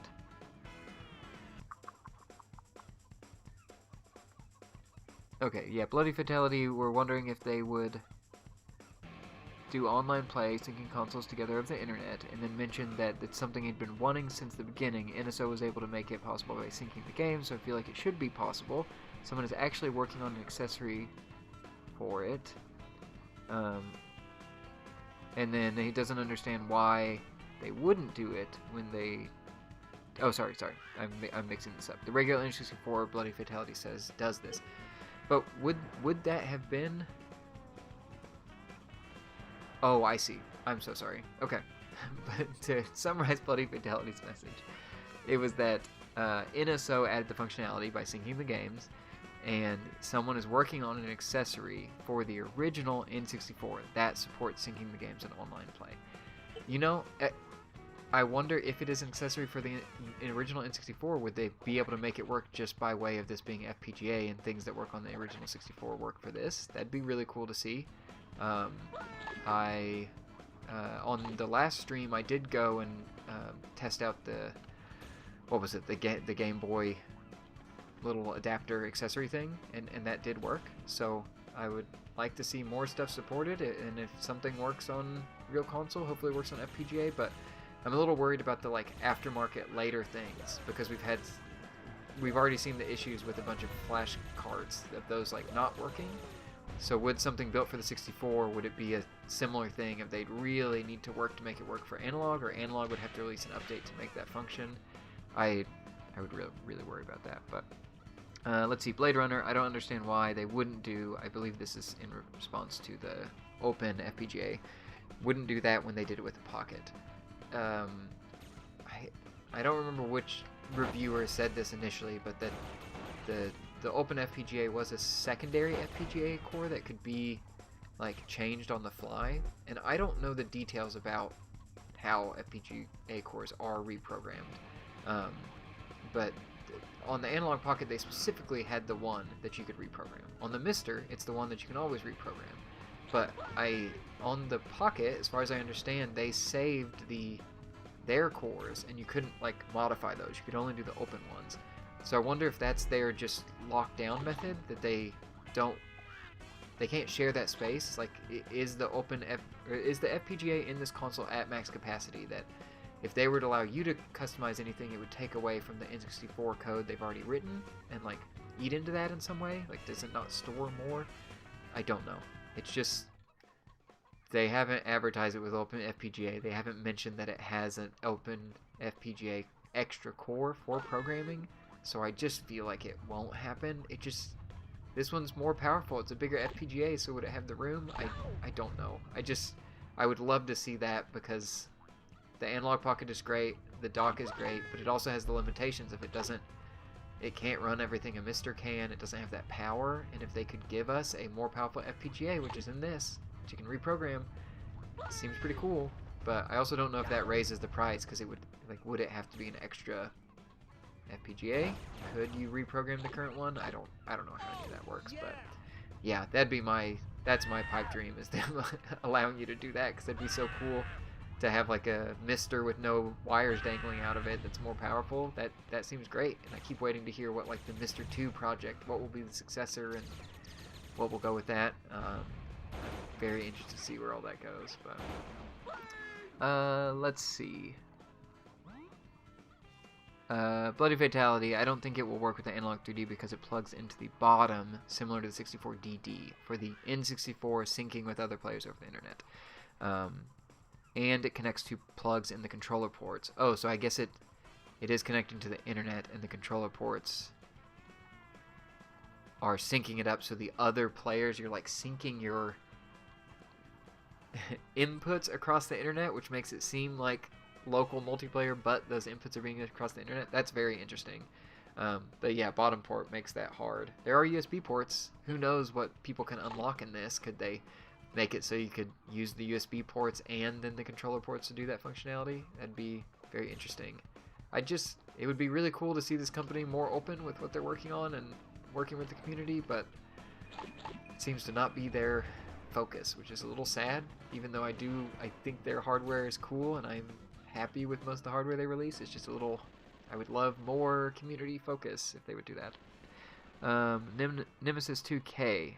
I have a Mister and an RGB modded N64 with RetroTink, so is there any reason I should get a 3D? The overclock is cool. That, to me, right now seems like kind of the only big difference. If you already have the RetroTink 4K, and that's a big piece of this, I need to do a comparison between these, but like, my N64 is not modded, or not RGB modded. I do S-Video out into the RetroTink 4K through the VGA port or whatever, and that looks great. I haven't done a one-to-one with what this looks like to see if there's a big change, but it always has looked really good to me. But you don't get the option to like deblur with my current setup on N64 and then RetroTink 4K. I know, or I've heard that with the some of the RGB mods you can do deblur and do some things there. So if you're looking for something that you plug your controllers into, can plug ROM carts into, or flash carts into, and play these games, I feel like the RGB modded N64 has probably already covered your basis.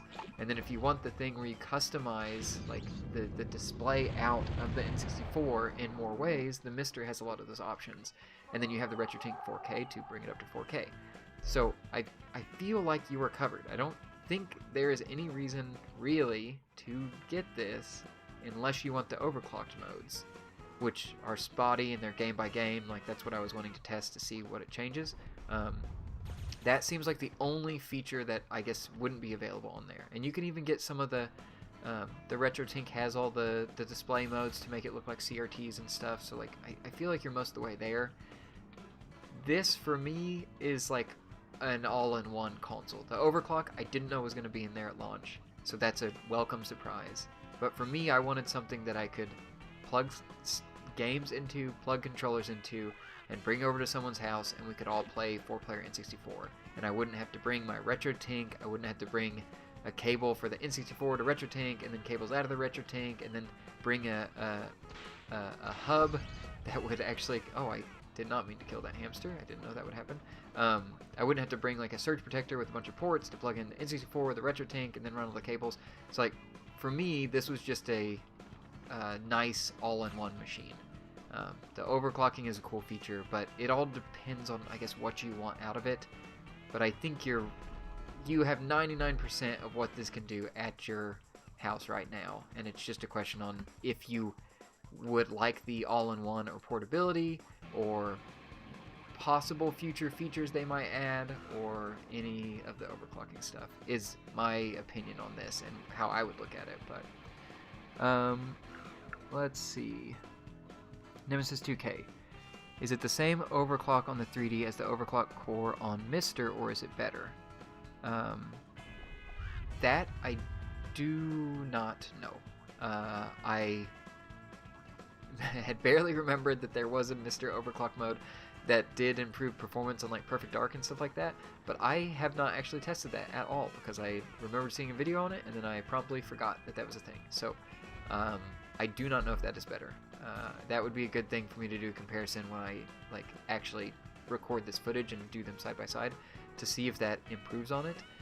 My concern with some of the Mister stuff is, as far as I understood, people initially said the Mister stuff wasn't possible. And then they came back and said, well, it works, and it's amazing that it works. But that we were still kind of we were near the limits, that there wasn't much more room on the FPGA to do stuff. So it seems like the Analogue 3D has more headroom in the FPGA to do future things. And I don't know myself, I don't know if the Mister project will hit a limit, because I know there were some like, and I don't know if this has changed. I know initially the Mister core had some things where you'd have to like patch a ROM, or you'd have to do a core specifically for one game and do some stuff there. I don't know if that's changed. But I feel like it's really going to depend on like if you boot something on your Mister and it does not work, you would know, oh, I need to do something else here. But will you play the one game that has incompatibility? Will you play the one game that gets better performance out of the Analogue 3D versus the Mister enhanced core or not? It's really going to depend on your setup and what games you're wanting to play. But they seem really close. The big thing would be like if someone had a Mister and no RetroTink, I think this would be a big enough upgrade, and it is cheaper than getting a RetroTink 4K to get this and have it output at 4K. But if they don't want 4K, then that's fine. Or if they have RGB modded and want to get a RetroTink, then that's fine too. But it all just depends. I don't know that there is anything to say like, here's the one thing to convince you. To me, it is there is less setup, and the overclocking is cool. But I think you could achieve that with a lot of other methods, or get really close to it, as far as I'm aware right now. And then yeah, Nemesis 2K says they have a deblur enabled on their RGB modded N64, which is cool. I had been looking into that process until they'd announced this, and then I was like, I'll just get this. This will let me play all my N64 stuff the way I wanted to, and it will again make it a little, I guess, more compact. But it is cool that you can do that on RGB modded. I didn't even know that was a thing until I played with it in the Mister and realized, oh, there is a blur thrown over all these games. That's why they look strange sometimes and don't upscale super well. Okay, JetForce Gemini, this is recording. Can you test Extreme-G 2? Let me see. While this is running through the intro, let me see if I can get that ready.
This is run the intro for a little bit, so let me start the play, and I'm trying to get possibly Extreme-G ready. Or Extreme-G2. No, I want to do the intro. Oh, this is a cool menu. Yeah, this is one I haven't played much of.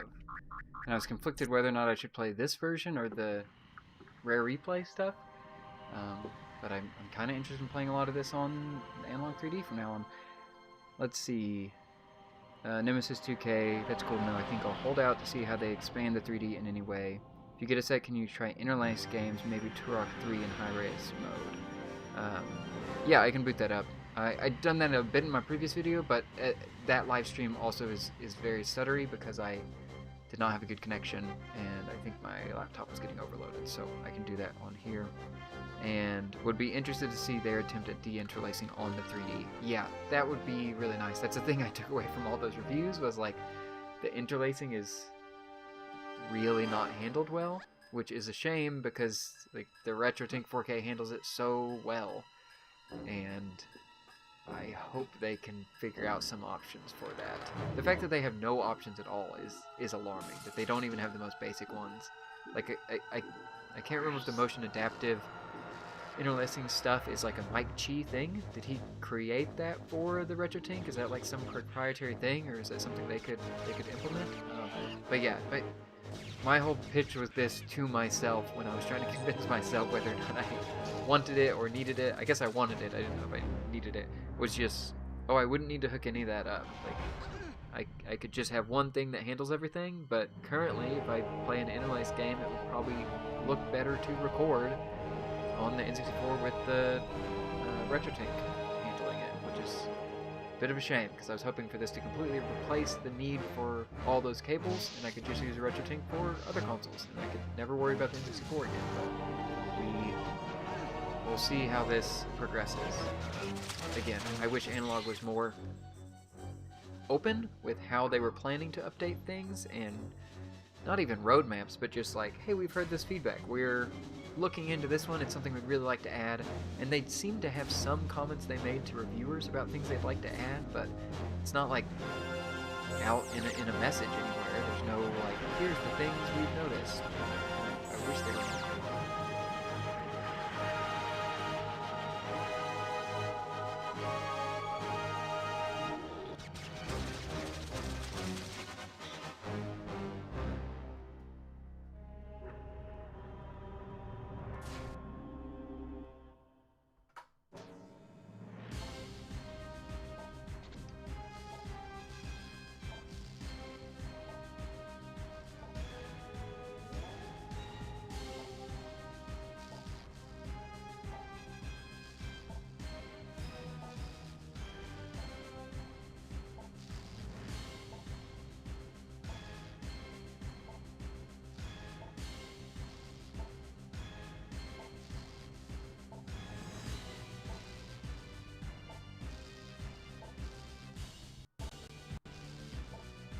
Okay, we'll hit start on this.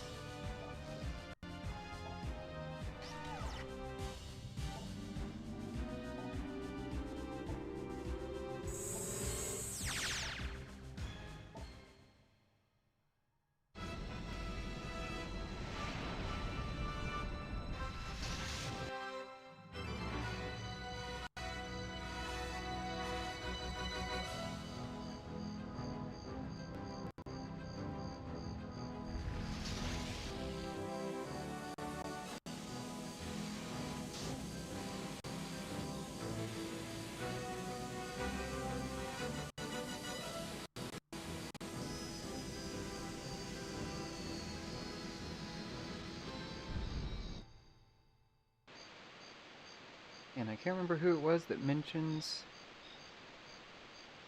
that this game was unplayable for them until the overclock. But it certainly has seemed pretty framey so far. Okay, let me get this ready. I was trying to get Extreme-G ready in the background here. I think it is.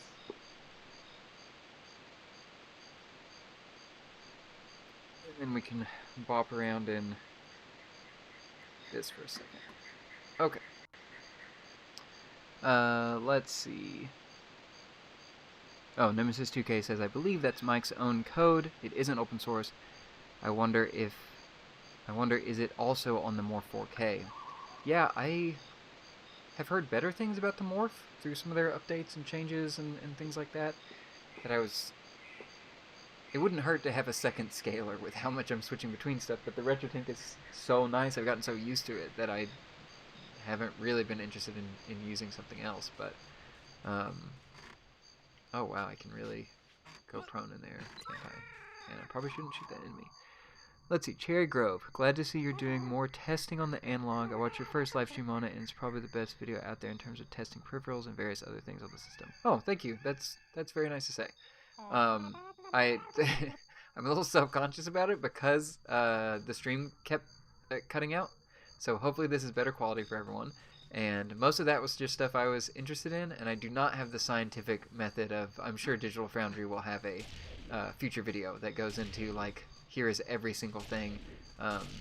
And honestly, it was My Life in Gaming's video was super long and in-depth, but I don't remember them doing a lot of the accessories, but I'm sure that also comes down to, like, review time and everything. But I've been impressed with what it's handled so far. I still need to find I want to get a Rumble Pack and test that. And I do have, I ordered a Blue Retro, so that's coming in, and so I should have that shortly.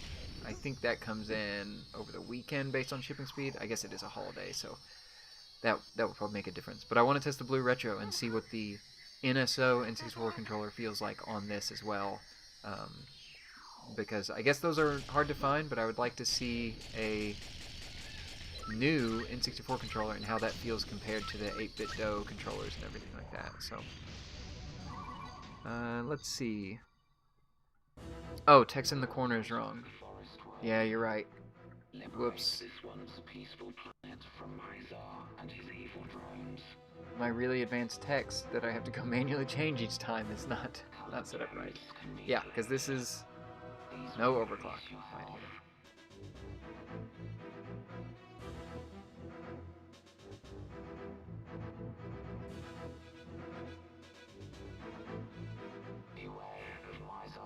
And then yeah, if anybody has more games they want to throw out for me to test, if I've got some way to play them, I will try to play them.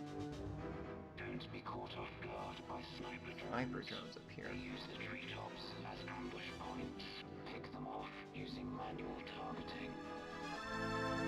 I don't know what I expected of this game, but I guess I didn't know it was so shooter heavy. That's like just a third-person shooter.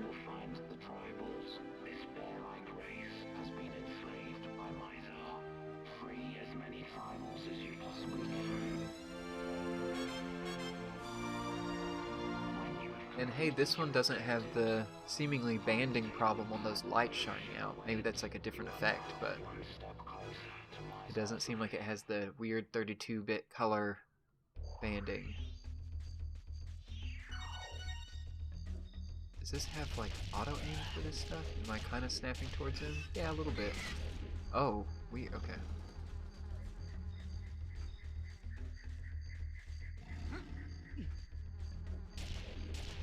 And oh, strafe options. There's definitely some.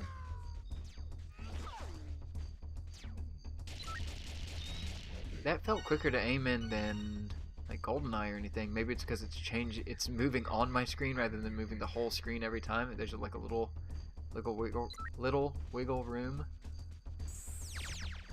Oh no, did those animals die markers that there are UI elements, so that's not going to be a good sign if I accidentally fire around a corner. Oh, and their heads just come right off, huh? But they're ants, and I guess nobody... Oh, and they put one of these right behind an ant? So this is a game where I'm going to be accidentally taking out a bunch of creatures, like my Pikmin playthrough was. Inverted. Okay. Is there a, uninvert option? feel like a lot of times they don't give you the option, but we'll see. Control mode. Normal.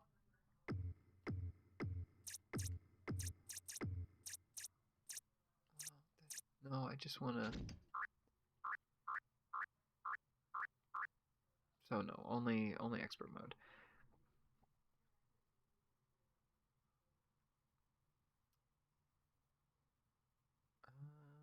Okay, let's see. Sorry, I'm catching up on some of these messages. Could you test Rayman 2 in high-res mode after Extreme-G 2? Yes, I did get...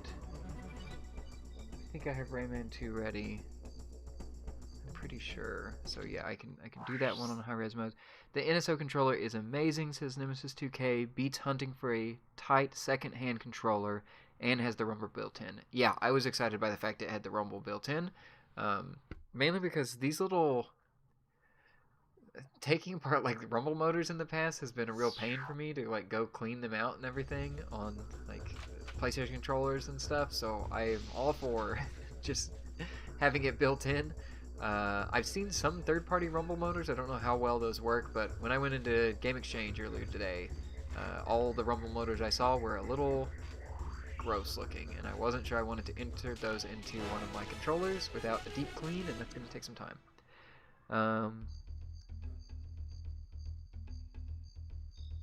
Let's see.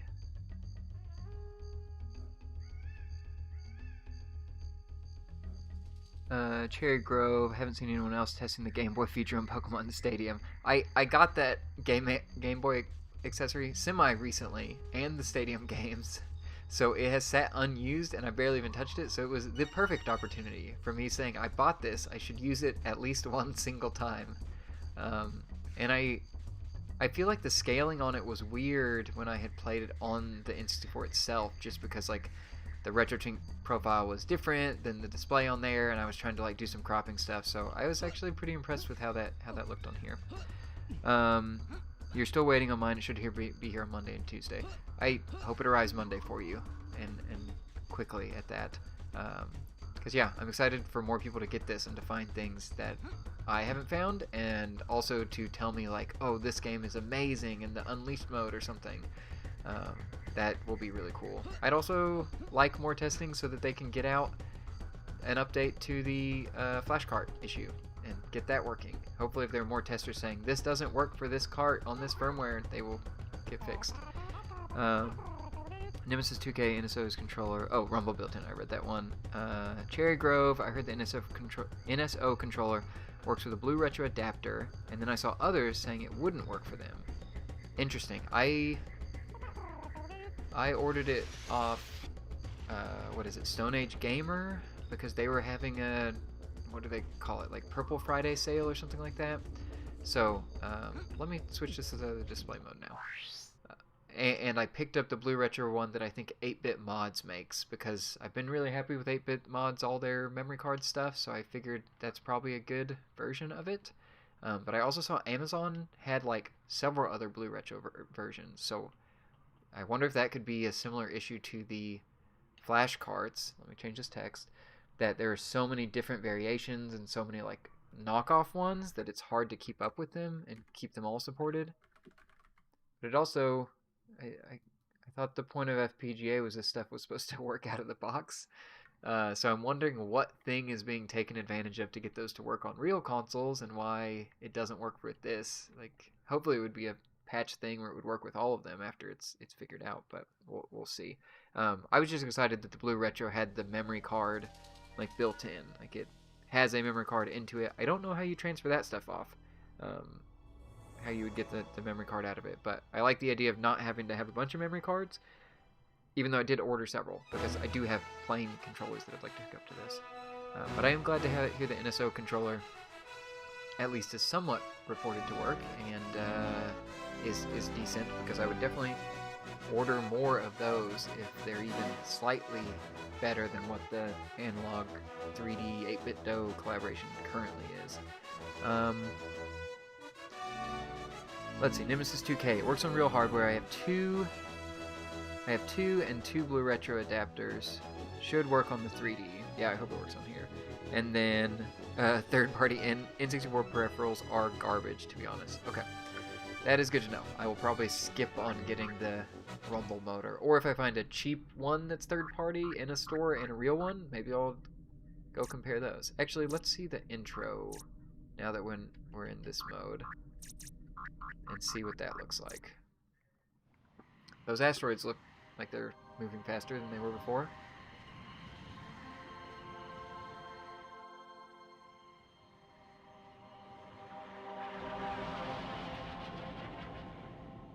I was really surprised to find that, I forget what these things are called, but the little modern flash cart things that I got off Stone Age Gamer for, not flash carts, the memory cards from N64. Those work pretty well. Haven't had any issues with them, but I'm surprised no one has made one that just has a micro SD card in it.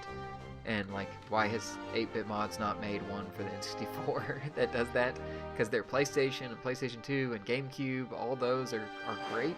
And then jumping to the 64, like the only ones I can purchase are used old stock or these ones that you can't change what's on there. Oh, Nemesis 2K says, with memory packs, avoid third-party memory packs, they always corrupt your data. Oh, well, that's all I have so far. What is the one that I've had decent luck with? Let me see. But again, I've not used it that much yet. I've just been using it with the Analogue to save, like, Turok.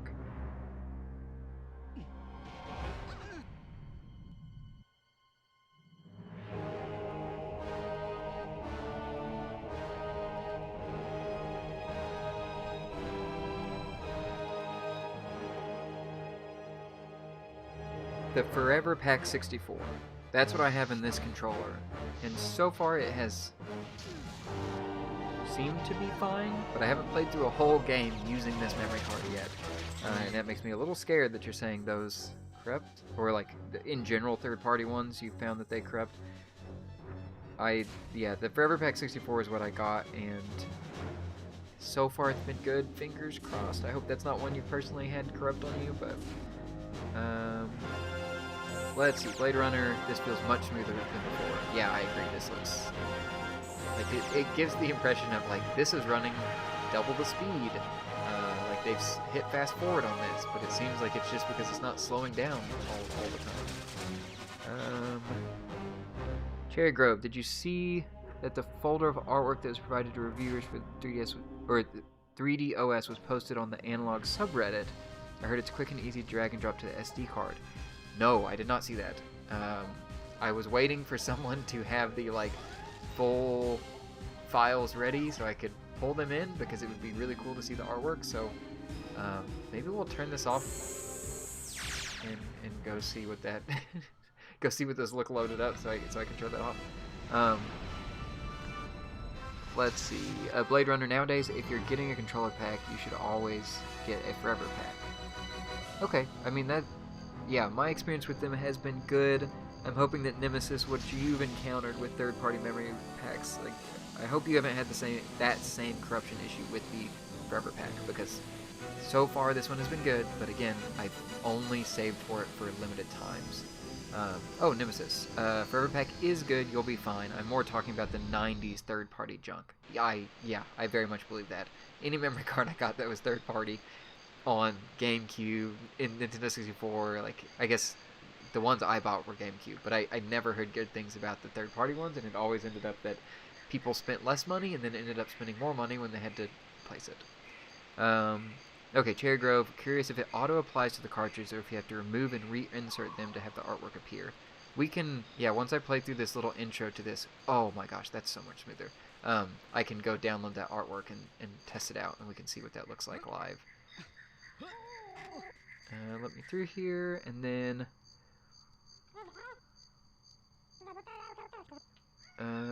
let's see. Yeah, Blade Runner said Forever Pack should be fine. It's the other one that are dodgy. Cherry Grove, Forever Pack isn't known to corrupt. Probably only the third-party memory card. It's probably only the third-party. Sorry, it's probably the only third-party memory card that is good. Nemesis 2K, yeah, third-party junk was a bad one.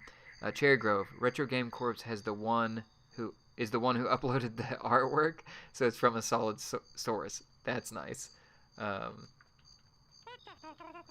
Yeah, that is the thought I had when you said it had been posted. Is I wasn't sure if it was a reviewer that posted it or if it was like someone recreated it and got that ready. But that is cool because the artwork was cool to see, and it is weird seeing them all blank, especially if you're scrolling through them. I mean, you have the text that you can see, but I feel like I want some, album art or something on here that looks different.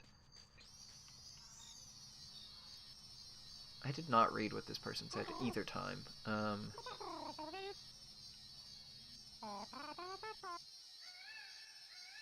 Okay, this was just saying I needed to defeat enemies to get in there, which I figured out on my own. I didn't even read what you said. Goldwood, Forest World. Liberate this once peaceful planet from Mizar and his evil drones. Colored gems can be collected. These will And I had to increase your health. sadly Google Retro Game Core to remember who this was exactly. But yes, I watch a million of his videos with all these handhelds that are very cool. And I bought several handhelds based on those recommendations, which have mostly, sadly, set in a drawer and collected dust because I have too many things to play games on. But luckily, one of my friends recently accepted one of those handhelds that I said is sitting in a drawer collecting junk. Please borrow it if you want to play with it. And they've really been liking it. So I'm so glad to hear that because I think they're very cool. But when I have the option of, switch to the Analog Pocket modded 3DS, like there's so many ways to play these games that I have not found much use out of those like emulation handhelds, but I think they're very cool and I want everyone that comes out. And then I have slowly started to say I don't need to buy these. You don't play them that much, but they are very cool. Especially those new 3DS and DS handhelds. I'm extremely tempted by those, but I haven't bit the bullet on any of those, especially because I got a modded 3DS with capture ability or a capture card in it like last year or early this year. I forget when it was, and it's been really, really great. And I don't think the emulators, as far as I know, are like at the level where I could completely replace that with a emulation one. But it seems like it's getting close. I'm excited to see all the DS stuff, and especially with hardware that matches it, because I've never liked doing a DS game with a mouse and keyboard or anything. Like having the touchscreen, I think, is a huge part of it. So I'm excited to see more stuff there.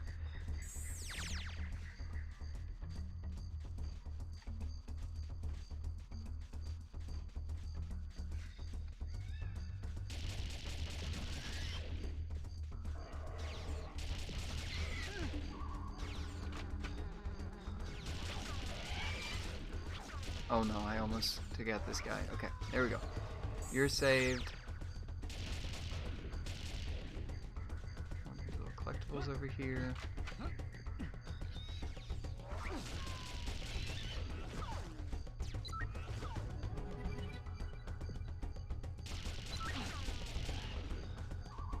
Okay. This has... And I don't know if it's just because I'm getting extra space because of the view. But out of all the first-person shooters, the shooters I played on the 64 so far, this one feels the nicest. And maybe it's just because my whole view is not moving and I have the little third-person thing. But I am very impressed with this, especially with it running smoother, and it feels quite a bit smoother. Let's see. Retro Access Dreams. It's looking like control pack saves through the Analog 3D internal memory isn't working in Doom 64, by the way. Oh, okay. Yeah, I hadn't even thought about there being incompatibility between the different ways that it's saving. My frustration was that I wish I could use a real controller with no memory pack and have it use the virtual ones, but yeah, the virtual one needs to be fixed, and I was just so surprised that there was no way. I forget, I've lost it in the chat here, but earlier it was mentioned that those saves seem to show up on the micro SD card or the SD card, so you can transfer those elsewhere. But I would love somewhere on the system where I could see them to know what all the saves are and like edit them and modify them and everything like that, or even just to know that it's, I guess, working, to make sure that that save data gets put in there. I don't know what the Doom 64 issue is. I think I have that somewhere here that we could also try, but okay. I think we've played enough to show that this has a pretty sizable performance increase, and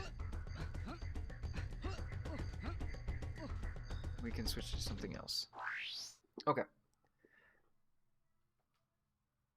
Oh, look, and I actually saved my game. I think that may be the only game I've saved so far, but I don't think I've made it far in any of these so far. Okay, then we'll stop this recording. We will change this text back to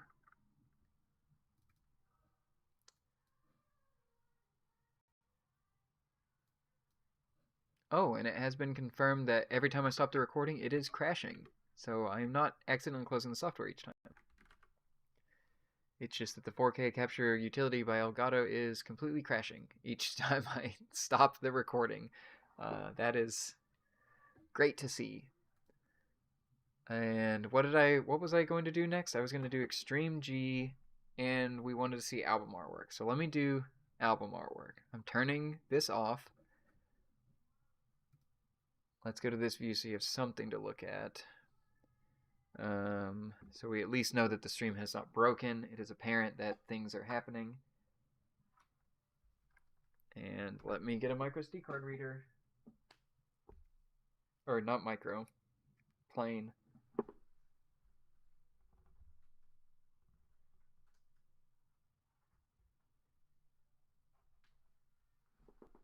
Okay.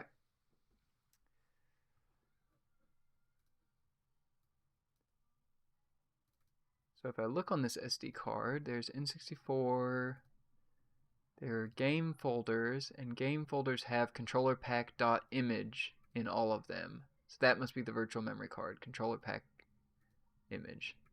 And then let's see, you said this was on the Analogue subreddit, so let's go find some files.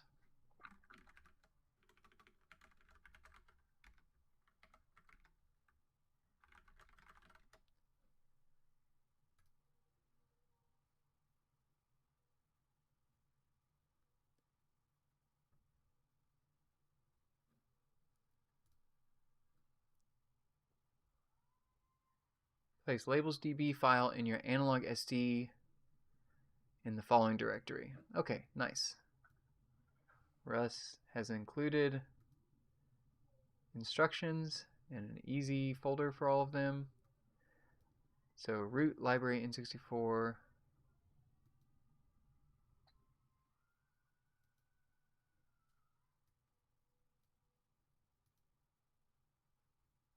And then images. Oh yeah, this is just an empty directory that's already, like the folders are created, but it's just an empty directory. Okay, those are copied over. That was extremely easy. Thank you, Russ from Retro Game Corps. Okay, and then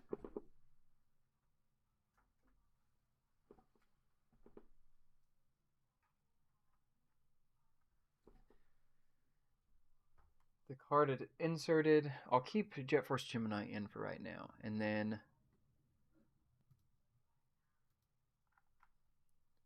hit the power button. Let's see if it works.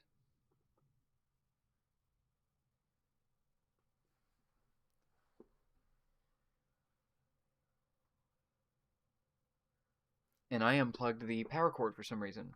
So let me hit the power button again.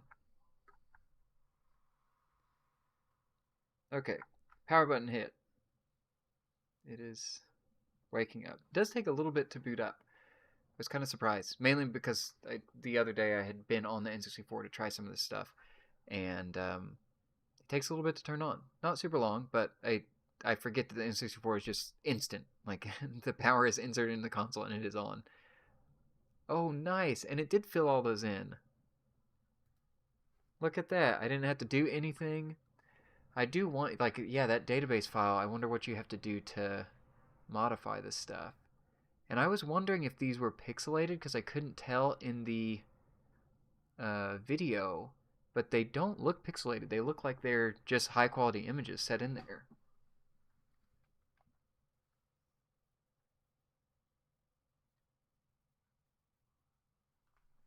I guess I'll clarify on that. They are not pixelated. They're not the same pixel density as the cartridge pixel art.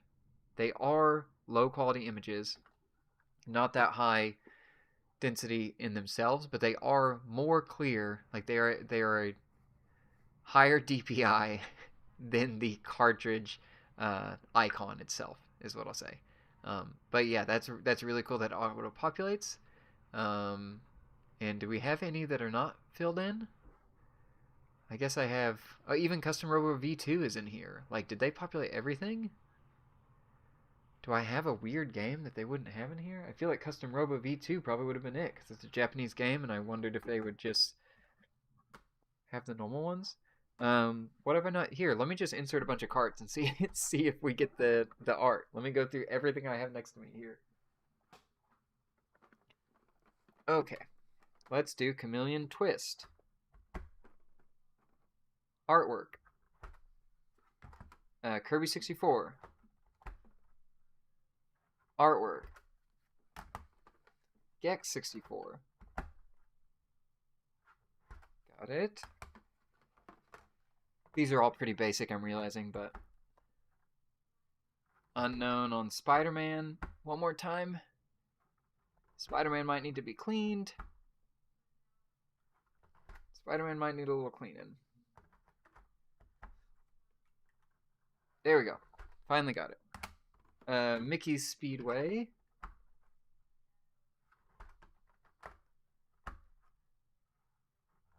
Okay. Wipeout 64. Nope. Let's see. Cherry Grove. That's awesome. I think it's worldwide artwork since the console boosts region free. Yeah, I figure. I just didn't know if they went to the effort of just doing the initial batch or if they did grab it for every... Like, the artwork seems like a cherry on top that I wondered if they just did the minimum and moved on from there.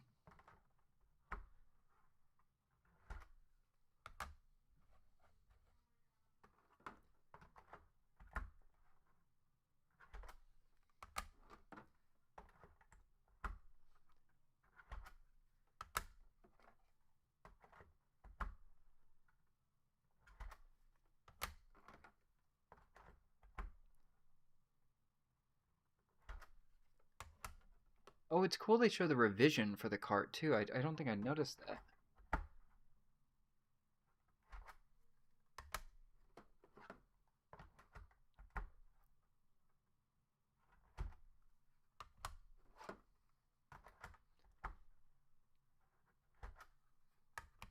This tower is going to fall over. I don't need to keep stacking them this high.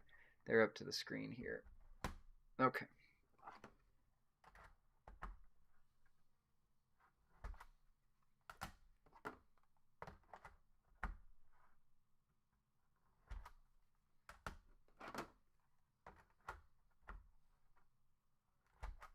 What'll be really nice if someone releases a jailbreak to this and I can scroll through this menu and hit play on any of these.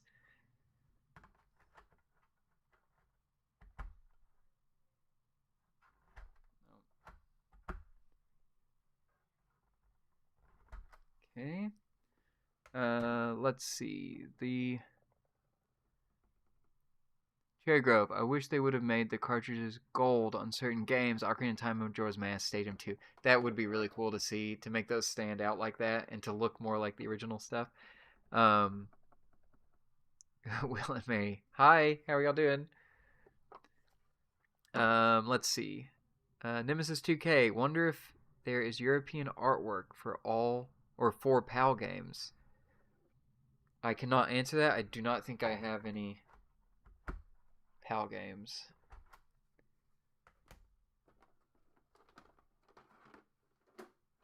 Okay, just a few more that I have behind me. Site by...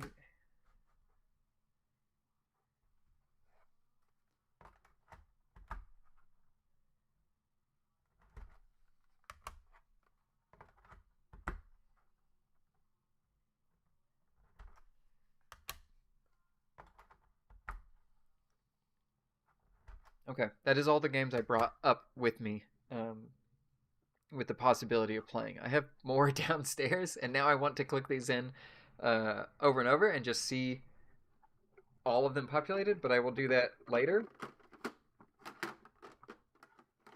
But that is at least cool that that auto-populates, and we've yet to find a game that doesn't work for. One thing that I would like, and I wonder if this would be an update for the what is it, the summer cart or the Evercart stuff, is those always show up as unknown cart.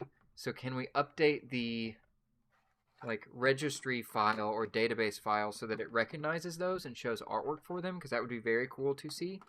The other thing I'd wonder about is, does the Evercart or the summer cart, do any of those actually have some identifiable thing about them that you could key off of?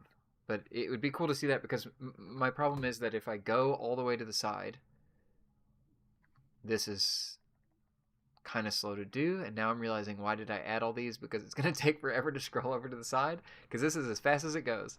I have all these unknown cartridges, and I can remove them and like get them, like clear them out of here. But one of these is the summer cart. So if I save any settings to say I want clean output modes, I want the integer scaling, I want the overclock mode on, the flash cart is gone. And so it'll be reset up when I plug it in. I'll have to go in and set it to clean, set it to integer scale, set up whatever overclock, and then do that again, which is a little extra step that's a little frustrating. And I don't know if there's a way to fix that. I'd love to see the summer cart and EverDrive like update so that they could have that, or maybe it'd be something that we manually go edit the database file for that so that I could keep it unique. The other thing I'd be interested in seeing is like, and I don't know if this seems more far-fetched, but if I could, like, there's a reset button on the summer drive on the back here that you can press. I don't remember what it does, but it'd be cool to have something. I think it's the flash cart for the Virtual Boy has like an e-ink screen on it that will show you what game it is, because it can't pull up a menu, I believe, when you're actually in the console itself, but you set the cart to be a specific thing. And that would kind of be cool to see if I could make the summer cart auto boot into Turok 3. So when I put it in the console, it's seen as Turok 3. I can set up all my settings for Turok 3, and then I can go into the menu and change it if I want to, but it could be recognized by this. And maybe that's a thing that would happen in Jailbreak and not here, but that's just one thing I was thinking about is, yeah, if one game on here, especially with the auto, if auto is something that they're deciding Turok 3 on auto changes when it's, you know, the auto mode is technically unleashed or something, and this is decided on a per game basis, you wouldn't be able to do that with a flash card of any kind, because it wouldn't know what the game was and any specific settings to apply to it. The other thing that it's also doing on here is like it detects on which of these have a rumble pack or not. So I don't think if I were to put in a flash cart, Star Wars Rogue Squadron, would it detect that there was a rumble pack? I don't know. I'd wonder how that would work. Like if some of these are analog specific things they're setting up per game because they know this works or doesn't, that kind of breaks with a flash cart, and I don't know a great way to get around that other than either flash cart makers updating it or a new flash cart that on boot decides it's a specific game and not another or something like that. But I don't know. That's my thing I've been thinking about. Let's see. Cherry Grove, it's super cool that you can click them in and watch the catalog get filled in. Yes, that is very fun. The thing that I'm now hadn't even thought about was, look at, this is me scrolling through my whole library and it's taking quite a while. Can I do up to get through? Oh, never mind. I'm so sorry, Analogue. You seem to maybe have thought of it. That if I go up, wait. No, up and down just does the same sorting. What? Never mind. I thought up and down was switching me between categories or alphabets, but it is not. that is just my controller is a little sensitive, I guess, and it's being seen as left input when I'm pushing right up on the stick. So never mind. Yeah, it takes quite a while to scroll through this. So if you have a ton of games, it's going to take a while. And I feel like they need a hit up to go by alphabet, like to go A to B to C, and just start at the first entry or some way to break it up. Just some things that I would have loved to see at launch, but you know, we got overclocking. That's cool. Let's see. Cherry Grove, yeah, we need custom cartridge naming update, or like you said, add support for artwork labels for flash cards. Yeah, that would be kind of cool. Hey Hannah, thanks for popping in for 1 second. Okay, let's see. We were going to try Extreme-G 2, and then go from there. Okay, I will just background and then go into Extreme-G 2. Oh, and I need to stop this recording for other.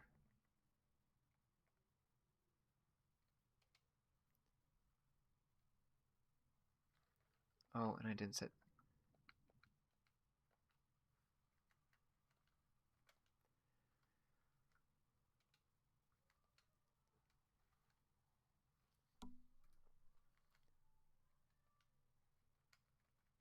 Okay, clean for this integer. Then go in and select. Okay, here we go. Extreme-G coming.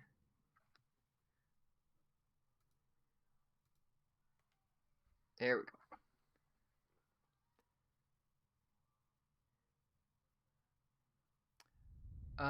That is a very good point, Cherry Grove. They ask right, but doesn't it jump straight to the cartridge when you insert a cartridge? So scrolling through the list isn't a huge issue unless you're just showing them to friends or looking in general. Yeah, that's a great point.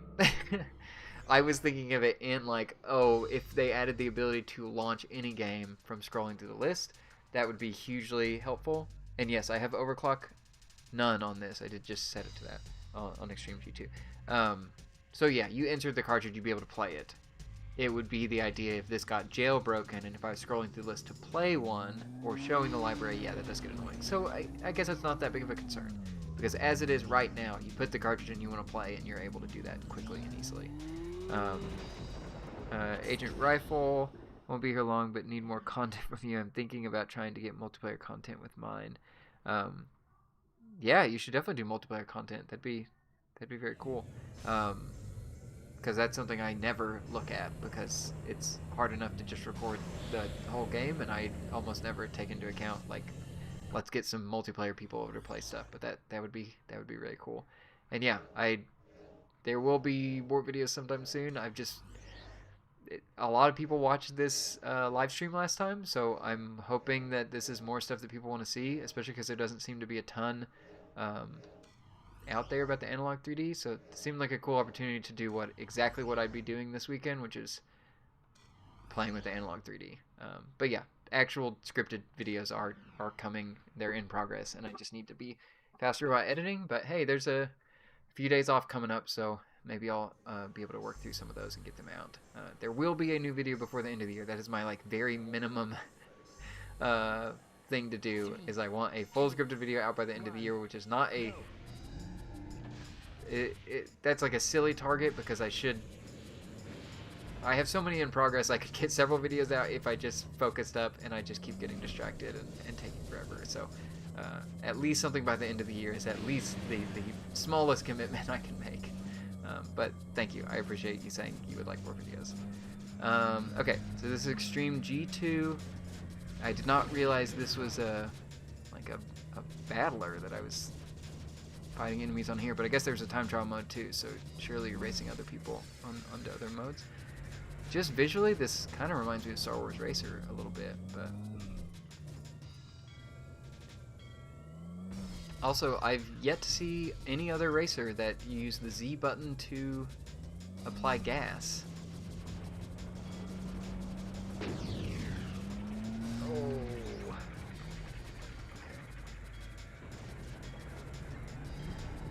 Oh. Also, I love these games that have in-game advertisements for the game we're like actively playing. Like all those are for Extreme-G 2. You think there would be some like, okay, there's Diesel. They do have some in-world advertisements, but I guess the Extreme-G 2 is the like the business that is running this, and you'd want to advertise it like you would at a F1 race. You'd have F1 signs up or something. This is the first time I've ever played this. Is this game known to have slowdown or something? Is that why it was requested? I can't think back at this moment to the original message to see if it was called out because it had issues running before. And I guess I should try a race with some other people. Oh, whoa, birds flying too.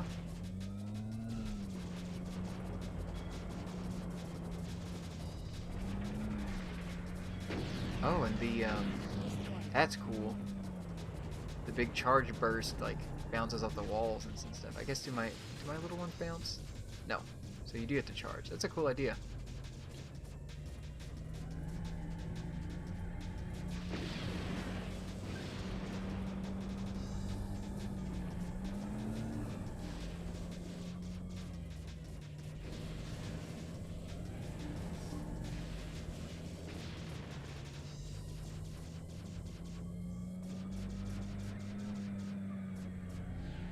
The travel on this control stick is really impressive sometimes. Like technically, now that I'm realizing it, I don't have to brake on a lot of these curves. I can just really tilt the stick like to the side and back a little bit and make some of these at a range that is like kind of unheard of on a normal controller.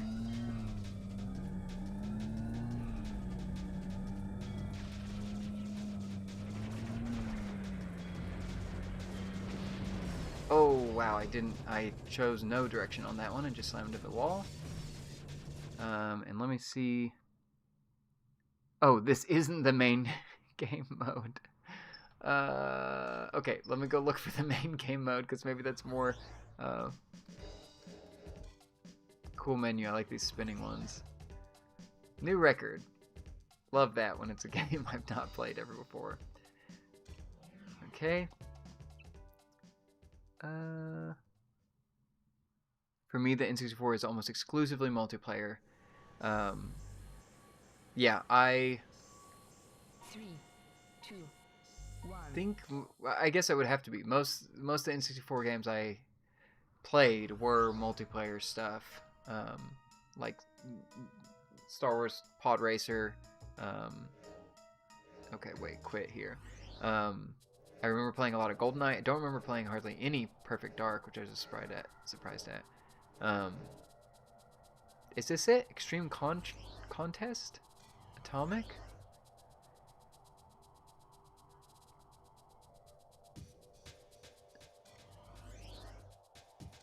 I'm assuming this is the actual mode. Yeah, but I would like to see more multiplayer stuff. That's what I was hoping I could maybe get some footage of sometime soon, was just a multiplayer game being played. But that didn't happen. So it's just single player stuff that you're getting.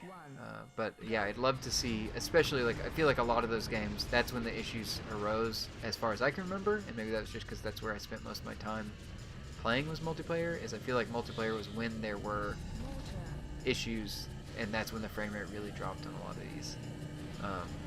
What is this bug on me? What does this do? Is it a rocket? Is it a, like, oh, okay, one of the C buttons launched that, and I have a boost. Okay. And yep, the frame rate is like breaking down, and it's kind of hard to control my bike in some spots here.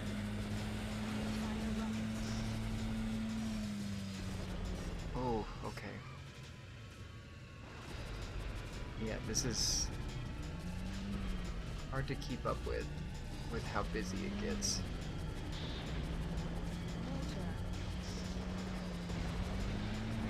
I don't know if I'm using that or just throwing it away when I hit the C button. Oh, nope, no. Okay.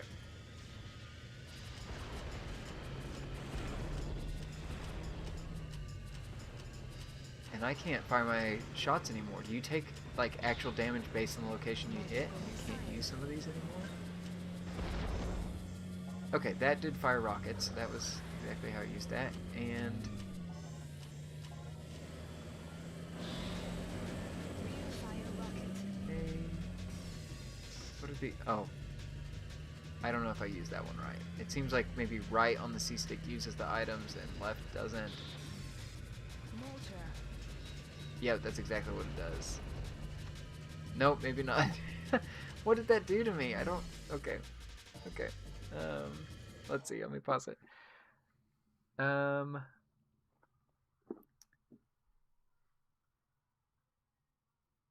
Oh, okay, okay.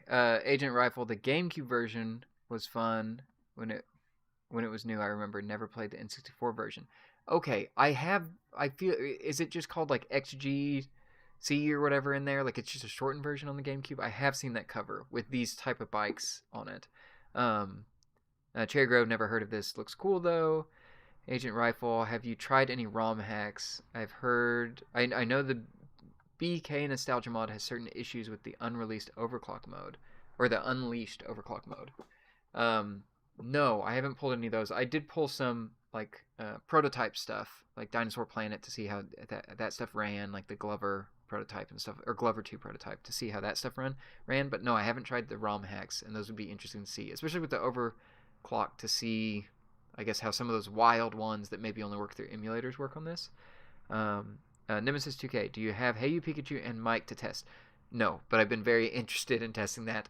I feel like I haven't seen one of those mics in a while, but I would like to test that, because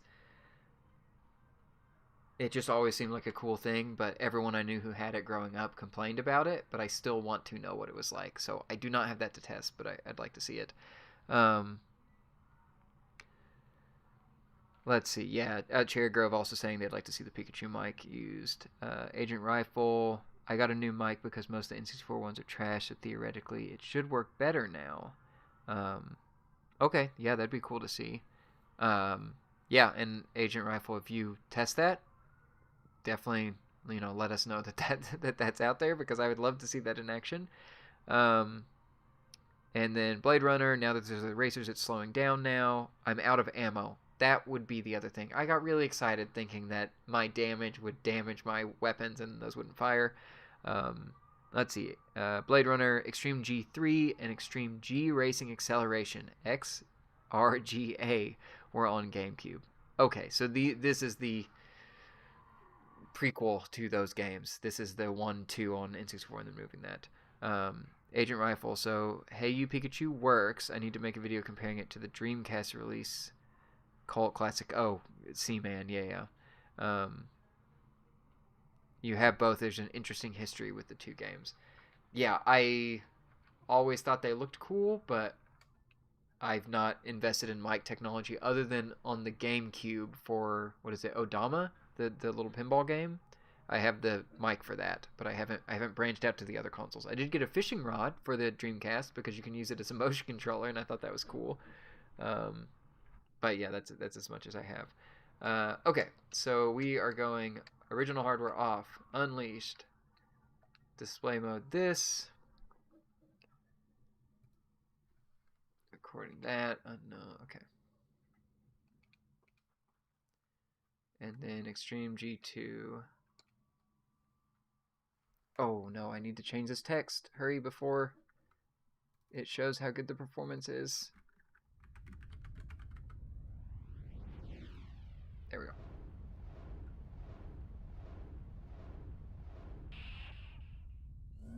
Agent Rifle, I've beaten both of them too. Even Hey You Pikachu.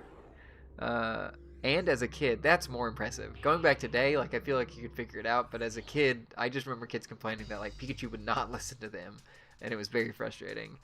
Yeah, Cherry Grove is asking if Agent Rifle has any plans on uploading a video with the mic test, and they say eventually yes. Nemesis 2K, fishing rod works surprisingly well with virtual tennis. Yeah, that, I think it was it Game Exchange, Good Vibes Gaming.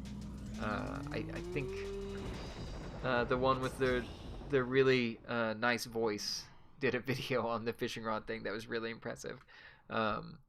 And that made me go pick it up when I actually saw it in stores, because I was like, that's a really cool feature. That is not something I would have expected to be in there. Okay, so we are going back to Extreme Contest, Atomic, easy.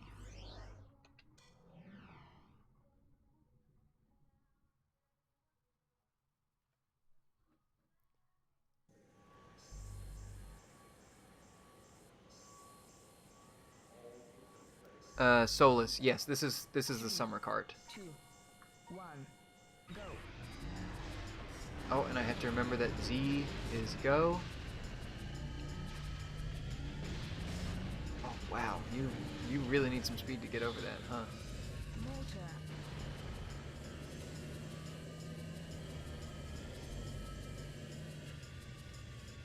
And I think this summer cart I got from JT Studios or something. I can't remember if it was like maybe the Macho Nacho video where he compared the summer cart or reviewed it or something. He, I think, had gotten that one from JT Studio, and I didn't have to go to AliExpress and be concerned over, you know, which of the various iterations of it would work and which would be the right hardware revision. That I just got it from JT Studios, and it works really well. So that's what I'd done, but I know there's cheaper options. Like I think I paid more than I could have found a deal on AliExpress or something to get something else, but I just didn't bother with that. So it's worked really well so far, and I was very excited to see that that was the one that I guess most of the Analogue 3D testers had, and that was the one that seemed to work the best from what I saw in reviews. So I have had zero issues with it so far, and it's been very helpful. I'd gotten it mainly for my N64 to be able to play some stuff on there, especially like Japanese stuff, or I know that there's an English translation for one of the custom robos on 64, so I was wanting to apply that and play through it, and then check out some ROM hack stuff in the future, and you know, I'd gotten that to set up for it, and it was very helpful that I guess I picked the right one for launch day at least. Wow, you've got to like make that jump and then turn immediately. Mortar.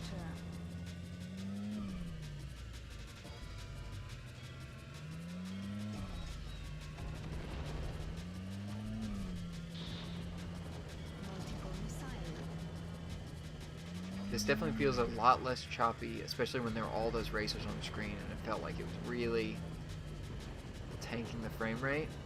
That does not seem to be as much of an issue now. It still seems like some areas I've still felt like a little stutter or some lack of smoothness, but it's definitely like vastly improved. I'm not doing the thing where I'm like bouncing off the walls because I can't manage to keep it on the road. It feels like I've actually got a little bit more control over this, and that's probably due to the fact that I've got a few more frames to be able to, you know, correct my steering than none.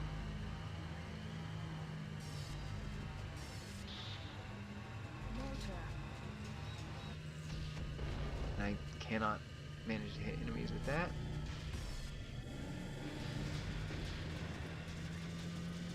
Oh, they have like a shield on there, okay.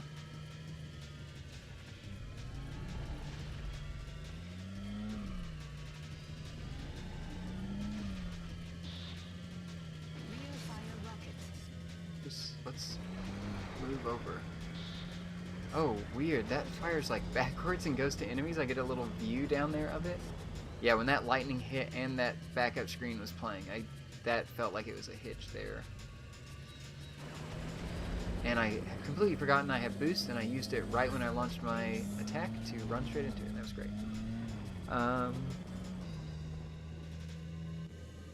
Let's see, what is Blade Runner? Yeah, this definitely runs better. Solus, wow, it's nice to see this game running in a decent frame rate. Blade Runner, curious how the later levels fare. Yeah, unless there's a unlock all password and I could look at one of those, I don't have anything ready for this. Solus, the only thing I didn't like about this new console is the inability to improve internal resolution. 320 by 240 looks really good in a CRT. Looks not good, so good on modern displays. Yeah, I would love just a small boost. I think I talked about this last time, but I think both Digital Foundry and My Life in Gaming mentioned the fact that there is something where the N64 can put out a little bit extra, but then it kind of like downscales it in a way, and I'd love for them to maybe take advantage of that stuff. Like, if this could... I never fully liked the look of the N64 when it's at 1080p, but even if it was just a bump just for things to be a little clearer, like a 2 times internal resolution bump or something would be incredible to see. I don't know if that will ever happen. Like, we never saw some... I guess it's a different thing. It's not a 3D console, but like the Analogue Pocket, I don't remember any updates to it that were that huge, that were that much of a change from anything else out there. I'd love to see it, but I'm holding out hope for smaller things, I guess, because I don't trust that those will ever see the light of day or are being worked on. But even a discussion of like, I'd love to see an interview with I forget who the main like FPGA developer is over there, but just have them talk about like, oh yeah, you know, the overclock modes take up all the FPGA, we don't have that much headroom or something, and just explain like the thoughts behind it, just to let people, like, I don't know, the speculation of like, oh, what if they added this, I feel like just maybe gets out of control, and it's sad because I would love to see all of it, but then we hear nothing. It'd be so cool to get some of that stuff, like big upgrades that make this look even better. Let's see. Solus, yeah, at least the option to change to 640 by 480 would be so good. Yeah, that would be incredible. Blade Runner, doesn't the Analog Pocket run at 10x Game Boy resolution internally? It sure looks like it, at least. 10x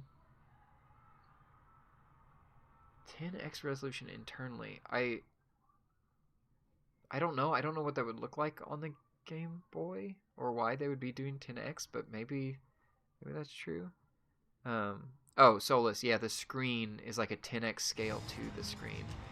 I mean, yeah, that looks really good, and it does allow them to do like the really nice screen filters, because if it's just original resolution, you would not get a nice screen filter on it. You need the extra resolution to do all those like sub-pixel blending and everything that they do on the Game Boy, but I don't know how different that is on here. Like, they don't have a screen here. It's not them like modifying the screen tech or building like,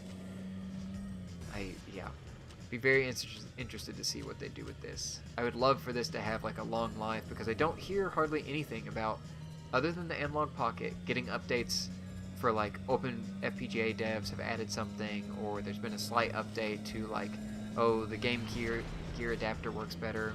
I don't hear about many analog consoles getting updates, which is very sad. They seem to kind of just make it and move on and fix any little bugs, but I'd love for them to like stick with the console. But I don't know if that conflicts with like they're building these individual ones and they move on to the next one, versus the Mister that's getting constant updates, because it is like a, I don't know, not one and done, but it is a one platform that everybody's working on for right now. I don't know. I would really love for this to like be a new leaf in Analog's history, where they're either really communicative or add really cool features to it. But we'll see.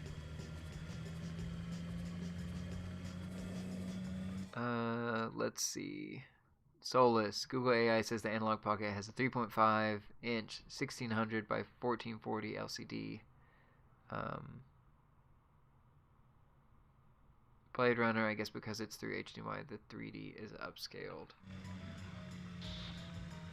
Motor. I guess I don't know what you're saying with that part. Like, to me, the advertising for this, people were very concerned about like, why aren't they showing videos of it? Why aren't they showing gameplay captured from it? And I was very worried that people would come to this expecting, which I don't know that normal people are buying analog consoles that don't know some things about like how emulation works. Maybe I'm wrong about that, but it was a concern I saw going around of like, well, people think this is going to have extra sharp pixels and be like, or not, the polygons would be super sharp, it'd be at a super high internal resolution. I never expected that. I just wanted the all-in-one thing, but yeah, keeping the pixelation but running these in a slightly higher internal resolution I think would be great, and doesn't seem like it would maybe be too crazy, but I don't know how much of that is like on these old consoles, how much of that is like you cannot change it without breaking so many other things. Like I figure a bunch of stuff would, like, even turning the like anti-aliasing off causes so many visual issues with things, like you see weird edges and stuff. Turning off the like 3-point filter also causes issues, but they also give options for those. Like that stuff also doesn't seem like it would be the easiest to program in, and they're giving options for those, so why not give options for the other stuff? It would probably all help if Analogue was very clear about why they were doing things and what it took to do it, and shared that stuff, but we'll see.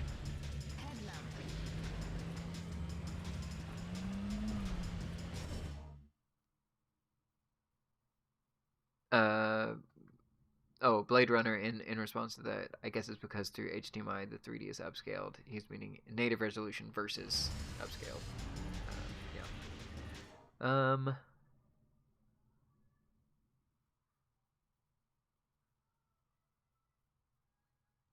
Soulless, I mean, if they say 4K and stuff without clarifying on purpose, they know exactly what they're going for.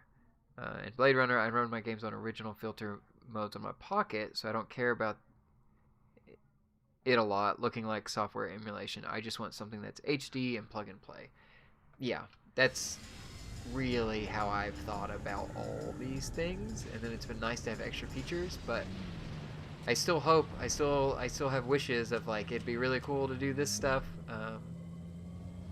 but yeah, I don't know. It would all be very cool, but I'm still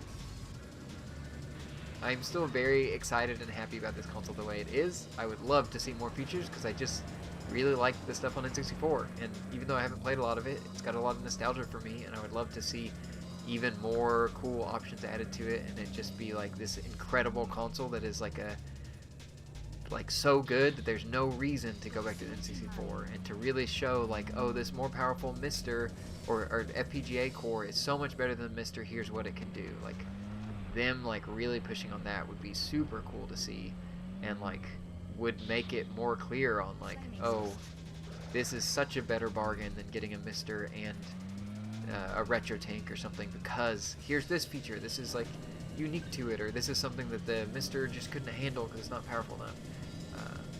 We'll see what happens there.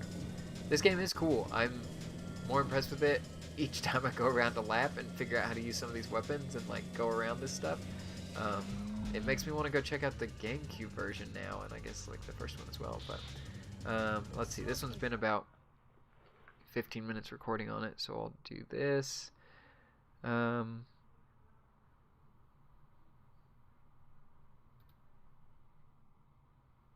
Okay. And yeah, Blade Runner says, I don't want to mod my N64 as it's my childhood console. Yeah, I definitely get that. And then I will also say, I haven't I recorded the footage for it and haven't edited it yet. I did go mod my childhood console, but it was the easy one because I got the oh, what is it called?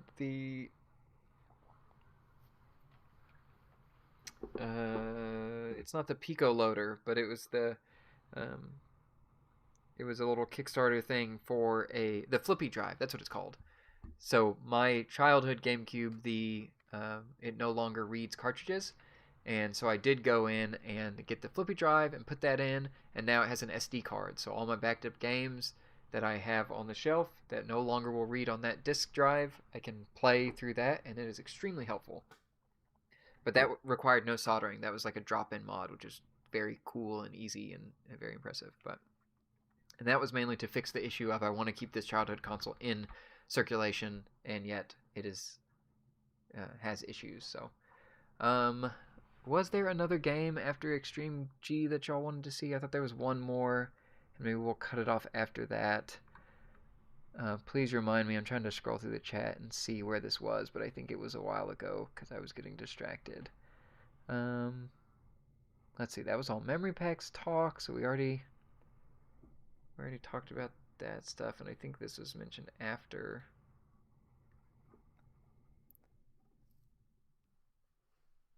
Oh, Rayman 2. Okay, we'll check Rayman 2. I have apparently, oh, Perfect Dark as well. Doom 64, check the save feature. Let's see. If we're just checking the save in 64, can I just go and try to save that? Rayman 2 was mentioned first, though, so we'll go check that out. It is about time for me to like end this stream, but we'll check Rayman first. And for Rayman, we'll just go directly to Unleashed and look at it. I'm not going to go through both versions because I am running out of time a little bit here. But let's go in and check Rayman.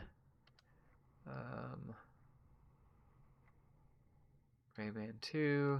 Okay, escape. Let's see what this looks like. And then you said there was a high-res mode.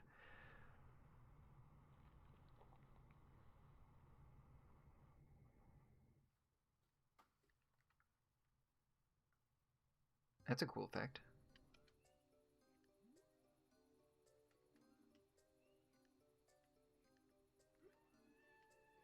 Does it show an immediate change in resolution? Okay, focusing on those leaves down there. Oh yeah, it does seem like there's... That's quite a bit of difference. See, this is... Yeah, can we put this mode in? Can this be an analog feature that does a high-res mode, basically? That'd be cool. Let's see. Perfect Dark Doom 64. Cherry Grove, do you plan on doing more of these live streams testing various things? I've been loving them. I mean, maybe I do need, like, the whole purpose of this one is because I was embarrassed at how badly it ran initially, or my stuff worked initially. Wait, no, don't overwrite. I think I had booted this up. But actually, let's go. We'll do new game because we want to see the intro. New game, this. There we go. Yeah, maybe we'll do more because, yeah, the point of this was for me to get footage of the... Oh, and I didn't update the text because I'm in the wrong view mode. Do this, and then this is Overclocked Unleashed.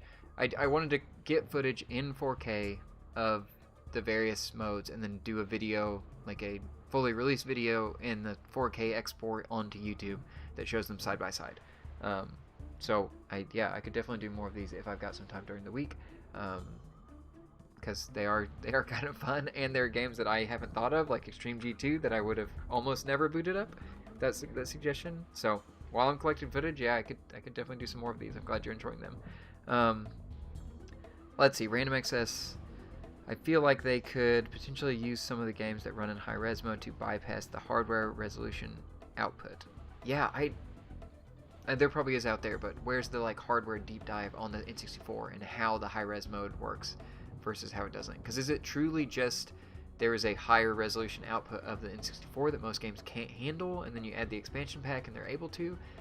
I don't know that, but that, yeah, if there's something like, was there a reliable way that games did that you could use yourself when creating stuff for the Analog 3D? That'd be interesting.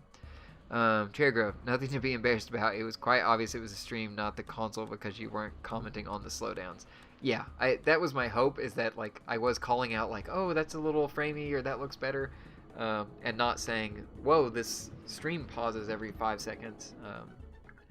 It was just I should have, and I didn't. I should have hit record on that so that I had the local footage as well, and then could have just uploaded the stream archive, not from YouTube stream archive, but from my local one, and I just completely blanked on that. So it was more just, oh, I wish that was better quality out there, and I messed it up, but...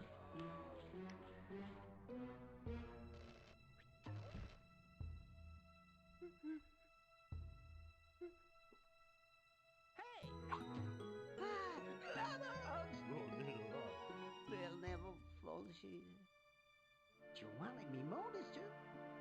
No, it's Bev. Never stew. Alan Bruce stew. Oh, won't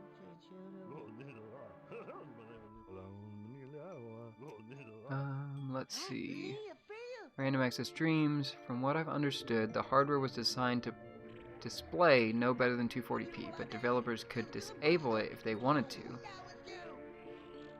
Like you see with some games where it could be disabled. Huh.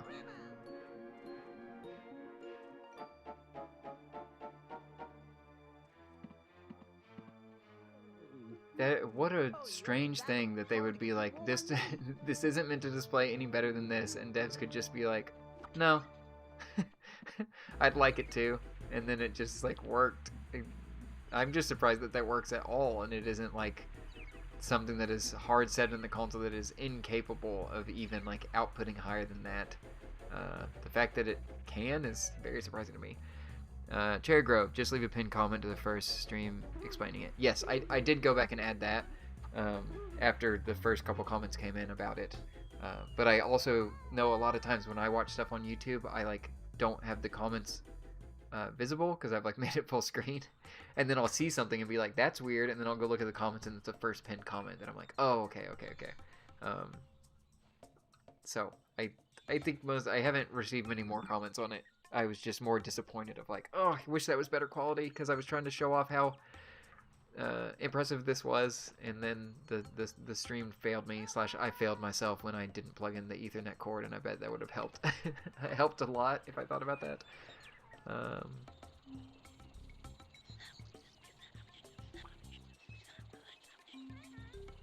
Okay, thank you.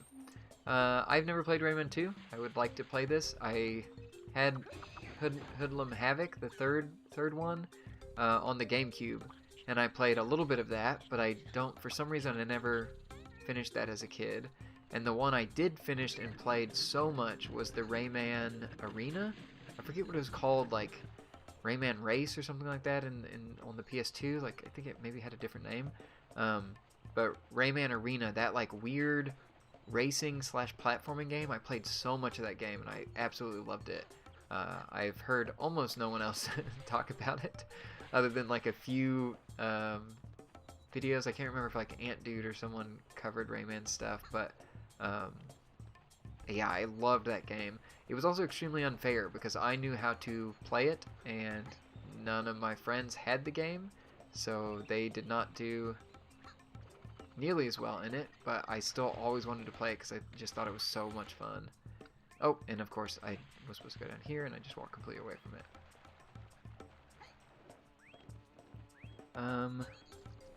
Let's see. Blade Runner, this definitely runs better. That's good to know, because I'm sorry, I'm not on this one at least going like back and forth with it.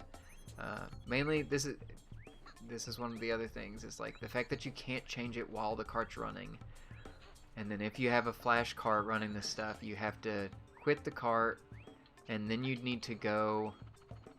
Oh no, did I make it? Okay. You'd need to quit the cart, go change the setting, then open the flash cart back up, then go to the menu and click on it. That it's like, if you're going in for long sessions, it's more the comparison of booting these up, that it's like, oh yeah, this is quicker, but some of these N64 games are prohibitively expensive and or don't have English translations, or are missing features, or you want to play a ROM hack, so the flash carts are still really handy. It's just, out of all the things, it is really easy to just set the cartridge in and have it immediately boot to that and have those settings saved and do that, and it's a little extra work with the flash cart. Blade Runner Rayman 2 is good, never played the later games. Yeah, this one I hear a ton about. I also, it was on my plans, I have Rayman 2 PS1, Rayman 2 PS2, and then I have Rayman 1 on PS1 and Game Boy Advance. So I was hoping to do some videos in the future of just like playing through some of those, because I was always interested in Rayman 1 because the pixel art is just so impressive, and then Rayman 2 is like a 3D platformer from 2D transition that I've heard really good things about, and it does play like very well so far. I am surprised at how close this feels to Rayman 3, a GameCube game that has a lot more pixels to work with, or a lot more resolution to work with in there. But this seems very cool. But also, I can't skip these cutscenes, and I think we're going to jump to another game now. So, let's see. Doom 64, we wanted to see the other stuff. Oh, Blade Runner. Yeah, I was looking at some N64 games yesterday, and Bomberman 2 is $200 plus. Be glad you have it.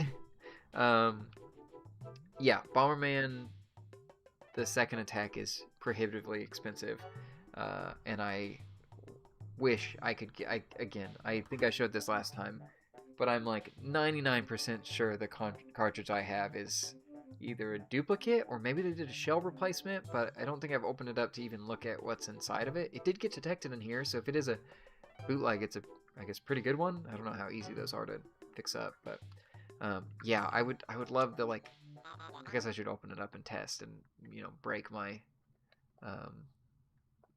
my assumptions that I'm making here, but I would like to have an official cartridge in my capacity someday, but it's so expensive. Yeah, low production run, I guess, is what Blade Runner says. That's what I would assume with a lot of these. They're low production runs.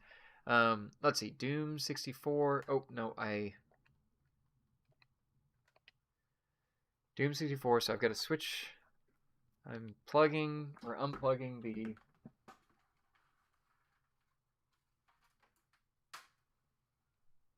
N64 controller. That's official. And I have this, the 8-bit DOE one. Oh, that light is really blasting that. Should be syncing. Oh, maybe this is one I didn't connect. D input.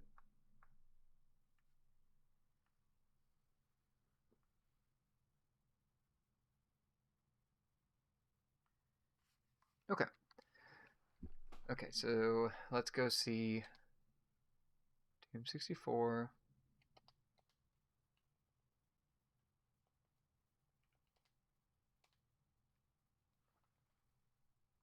And this is still in the Ultra mode because or the Unleashed mode, because I haven't changed anything since I was running Rayman, and it applies it for all the things in the flashcard. Cherry Grove just went and scooped up Majora's Mask and Stadium 2 before they skyrocketed in price. I'm assuming the more of these analogs that get sold, the more the N64 market is going to get stupid expensive.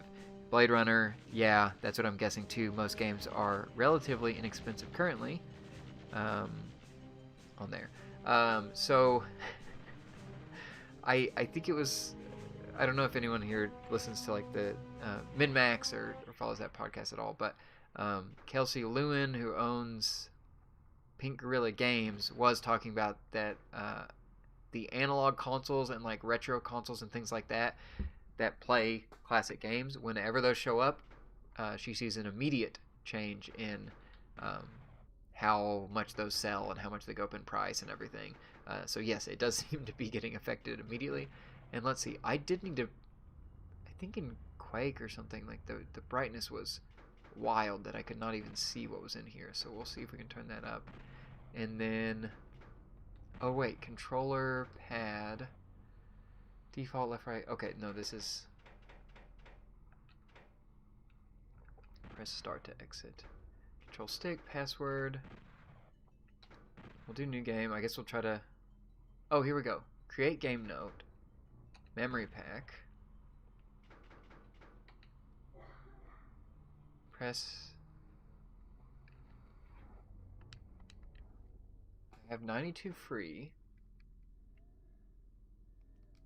So how do I?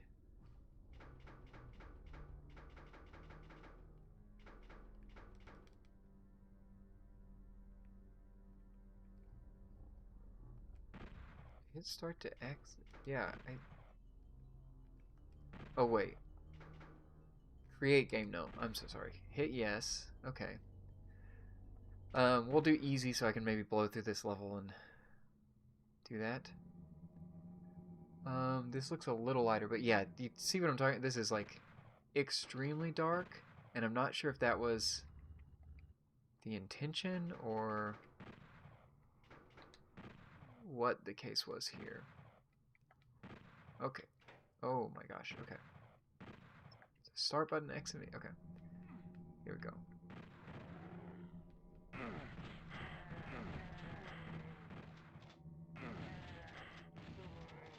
It still feels extremely dark, but I don't know if that's intentional. I have not really played Doom 64 in a honestly. I haven't played much of the original either. Oh, right on the C stick. Let me turn this up more. I'm having trouble even seeing the screen to play anything. Oh, interesting. I didn't know that button did switch between controller pack and rumble pack. Okay, let's see. I thought I had one. Oh, Analogue FY4LV. The cartridge pictures, I forget who mentioned it in here, but apparently Russ from Retro Game Core has they created a GitHub page that has all the ones that were sent out to reviewers up there, and you can grab them from there and just upload them to your cartridge or to the plain SD card on the Analog Pocket, Analog 3D, and that all worked fine. It was really easy to find. I just did Analog 3D image files, and it was the very first result: Retro Game Core /analog-3D-images, and it was literally one thing I dropped in there, and then it immediately worked. All my games that I'd already loaded on here, updated with the art, and then everything after also had it. I've yet to find a game in my collection that does not have the art for it in there. And let's see, Blade Runner, yeah, it's a game that's super dark. Random access, you're going to want to turn that up. Blade Runner, crank it all the way up. Yeah, okay, so you know what, I'll go every single way. That is, why is it so low? Oh no, okay. This is my actual gun that will do something. Okay, there we go. I also worry, I was messing with that controller pack and rumble pack while the game was going. Does that mess up anything with saves, or what does that do? It also, I like the fact that you can change that in these settings, but I was kind of wondering, like, is there any possible way that they could have the... Need a blue key. Was I not able to find... Also, is there a map option in here? Like you could do on actual Doom? Status bar default, return display. Okay, okay.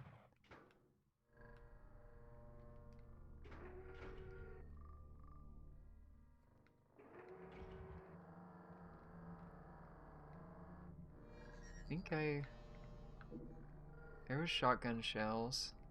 Yeah, like I'm even sitting up in my seat trying to see better on this because it still feels extremely dim.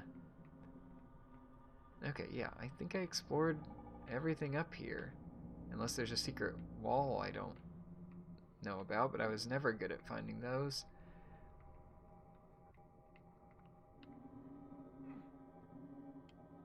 Oh, there's my map. I can just play in this mode.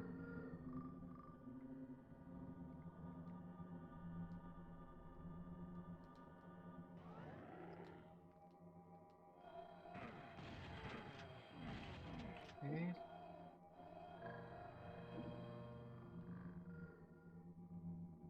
I wonder how long it will take me to get to a point where I would actually try to save and see if the controller pack is broken. Oh, it's just not the right button. Oh, and is that... Okay.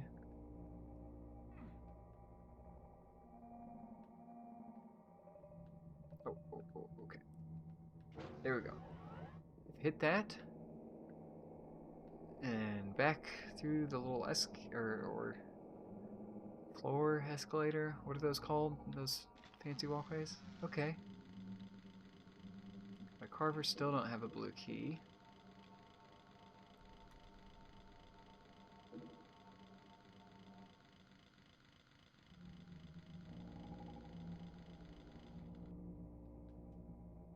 How? Maybe there's some other way to get in there. Wait, that was the blue door back there.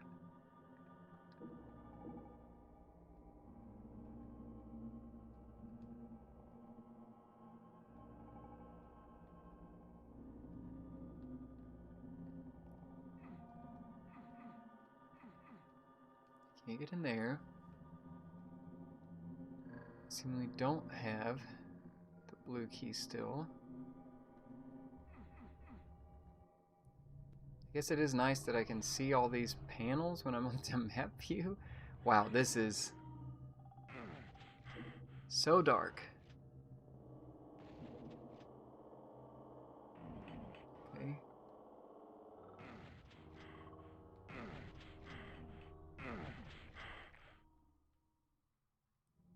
I am berserk, but I still am without key.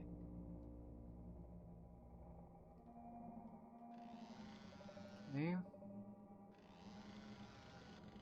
Doesn't look especially like there's anything up there. I still don't have this blue key.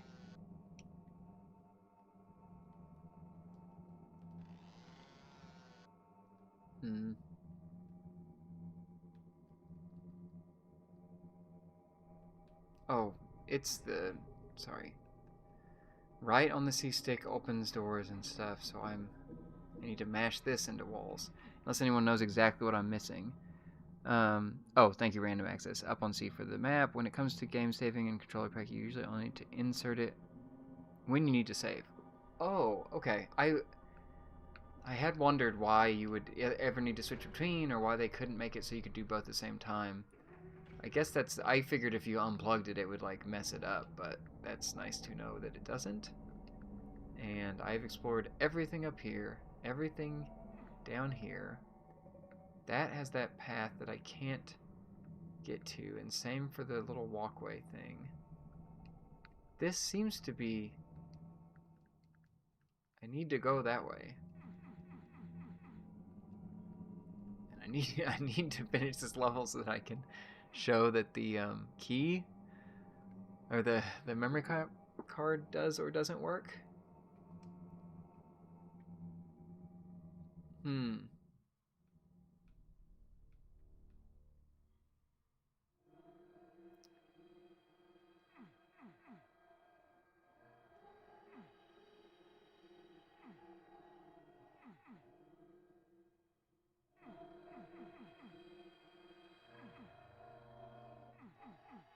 Okay, that was a one-time visit to that room. Have I just missed something extremely odd? I believe you missed a switch on the upper floor. Oh, okay. I'll go look up there. Thank you.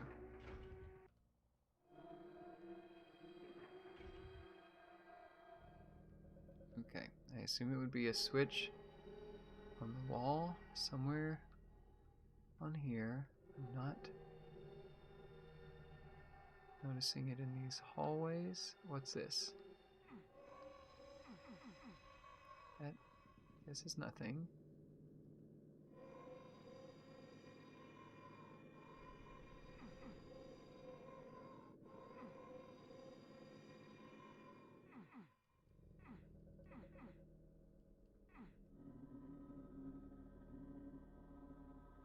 The floor I killed the pinky on has the keycard.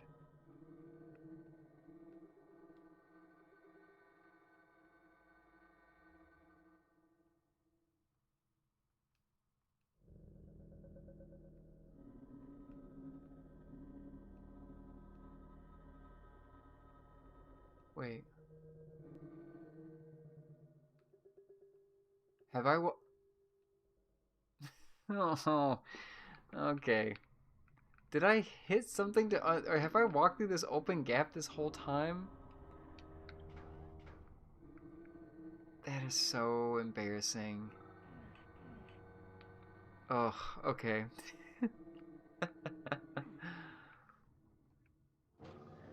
Here we go, and I put all my weapons away.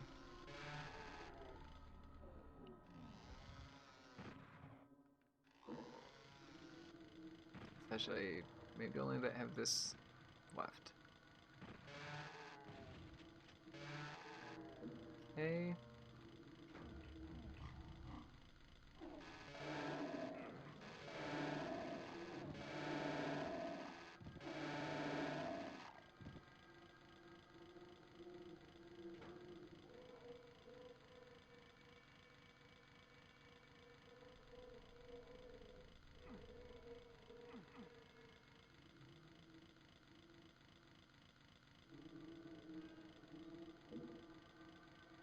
Bonus.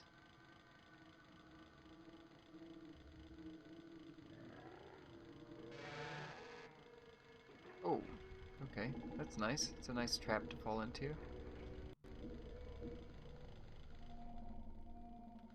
Oh, okay. You walked right past it. Okay, yep. Well, Blade Runner, I'm sorry y'all had to watch me walk past it over and over again. I really thought I had more spatial awareness than that, but apparently not.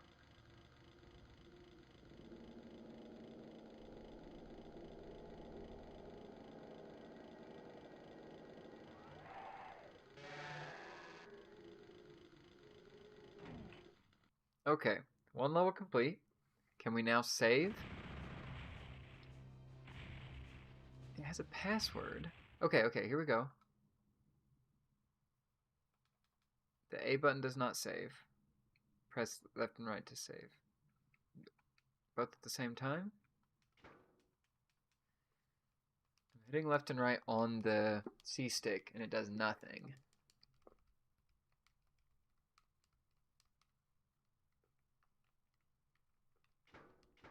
A and B does nothing. Start's gonna exit.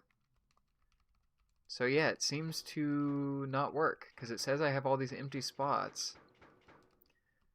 But if I press left and right, if I press left and right at the same time, up and down at the same time, all C buttons at the same time, they seem to do nothing. Okay, so random access says you should be able to press the C buttons to add the save file. Yeah, it just does nothing. That's so weird. I wonder, let me try, I don't know if this works. If I plug in the real controller, which I'm doing right now, which has a memory pack in it, and I press on the C button, nothing. This controller is active. Oh, there we go. Okay, I plugged the real controller in with the memory pack while the game was running, and I hit both left and right at the same time, and it saved. But I did try hitting both left and right at the same time on the 8-bit-do 64 controller, and it did not work. So that is confirmed that that does not work. So yeah, there's one bug for Analogue to fix, is that on Doom 64, it is definitely not saving to the virtual memory pack. Even though it detects it and says those spots are empty, it is just not doing that at all. That's so weird. It doesn't even error or say there is no memory pack. Huh. Let's see. And there was one final one I thought. Perfect Dark. We can boot that up real quick. And then, let's see. Scott G. Man. The game to test would be Aero Fighters Assault. That was bad. Okay. Here, I'm going to take a screenshot of what you're saying, but I will have to save that till next time. I am at 3.5 hours of doing this, and I really need to go to bed, but I will try that next time. And what I will do is the one that I'd said I'd do before I signed off is, let's go back here, and for this one, because I do have some comparison that I had already taken of this, so I'm not going to go all the way through and do non-overclock and overclock display, but I'll just boot it up here just so you can see how it runs, and hopefully that is enough for now. And then if we need to go into more detail in another video, I've recorded this one on and off with the performance mode on versus off, so I will be doing that in a actual comparison. But let me at least show you what this boots up to and what this looks like.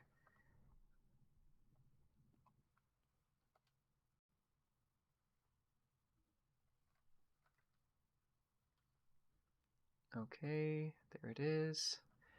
And this is with, yeah, Overclock Unleashed mode. And I will just show. Oh wait, this doesn't. Let me go back. So configure, force over hardware overclock is off. We're on Overclock Unleashed mode. We're on integer. This, okay. Let's see. Random access. Thanks for checking. Yeah, no problem. That's a very interesting one because I really thought I'd get some error. Let's see. Blade Runner. I wonder if it doesn't allow for multiple button presses at the same time. Yeah, that's the only thing I could like. The second I was able to do it with the plain 64 controller, it did make me wonder, like, was I off? Was I not hitting those at exactly the same time? But I was doing exactly the same, like, 2-finger press on both of them. So unless I really changed how I pressed the buttons between, it seems like I was doing the same motion and attempting the same thing on there. But let's go into the first level. And you'd think the 8-bit controller would have an error about the memory card, or the analog would, or something like that would be the issue. But okay, let's just go.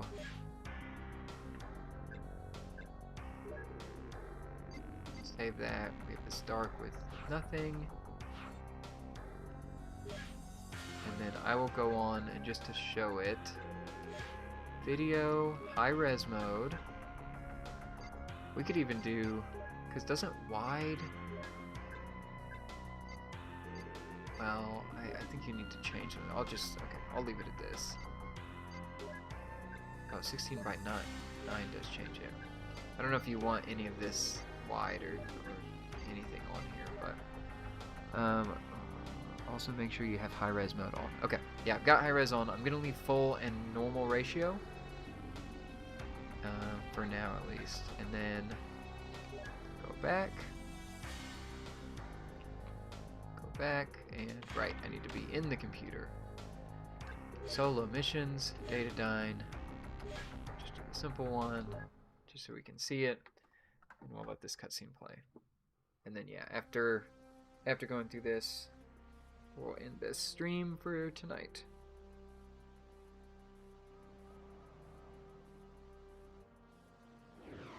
Why the big hurry?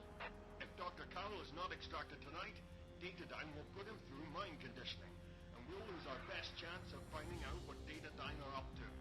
Are they all expendable? Don't joke. You have to be careful, Joanna. Code keys will only operate... Oh, Scott G-Man, change it to stretch on the analog if you put it into the wide mode. Okay. I don't know if that's something... I wonder if I can change it in mission. I kind of thought when I looked at this earlier I couldn't. But that is good to know. I forgot that the How will I recognize analog has options to change how it happens in there, and then that could work it out. Good luck, Perfect Dark. Are the wide 16 by 9 modes in Perfect Dark? Do those traditionally tank the frame rate more because they are showing more of the screen? Even just the way she comes down the thing there is surprising to me, just because that seems faster than normal. Okay, so I can do wide, I can do 16 by 9. What's cinema? Oh, cinema adds the black bars on the bottom. And then I can pull open this. Display mode, no, I can't do that. Hardware. Yeah, I'd have to go all the way out to the top menu of the Analog 3D to change that stuff. But, so let me turn this off just so it looks somewhat normal for right now. Full normal. Okay. Let's go down here. You can see some of the dithering patterns in this. If you look, I don't know how well that comes across on YouTube, but there are some dithering patterns in the lights. And then if I change it to oh wait, this is in the analog menu. So if I change from 32-bit color to off, you can see those like blend together more. They are more like solid looking. And then if I change the 32-bit color back on, they get really bandy with how they do that, which is an interesting thing. I forget if that was Digital Foundry that pointed that out, and I noticed it on like these lights as well, that it just gets this kind of splatter pattern on stuff that's kind of odd.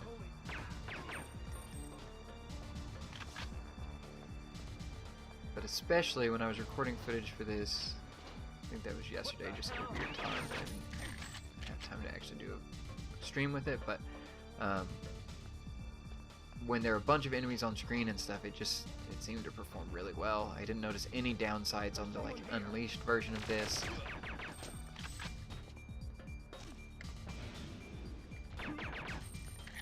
And I really, other than DK64 on that intro, where DK runs and jumps off the wrong thing, I haven't noticed anything on Unleashed that's been like a bad thing, like that anything has messed up or happened wrong with. But again, I haven't tested stuff way out of the ordinary.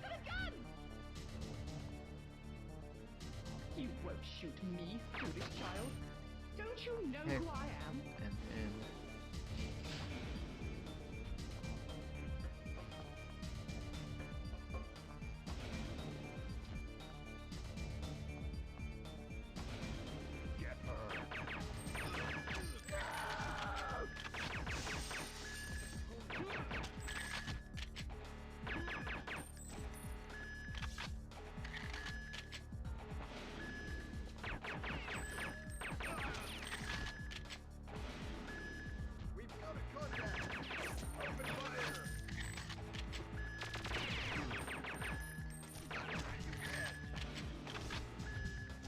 I don't know if this immediately shows. Oh yeah, that is a good point. Yeah, 32-bit color in Perfect Dark is set, like the only options are auto are off. That you would think it would be the auto would be somehow detecting the game, or there'd be some database for that. Like that's the things that I'd love to see.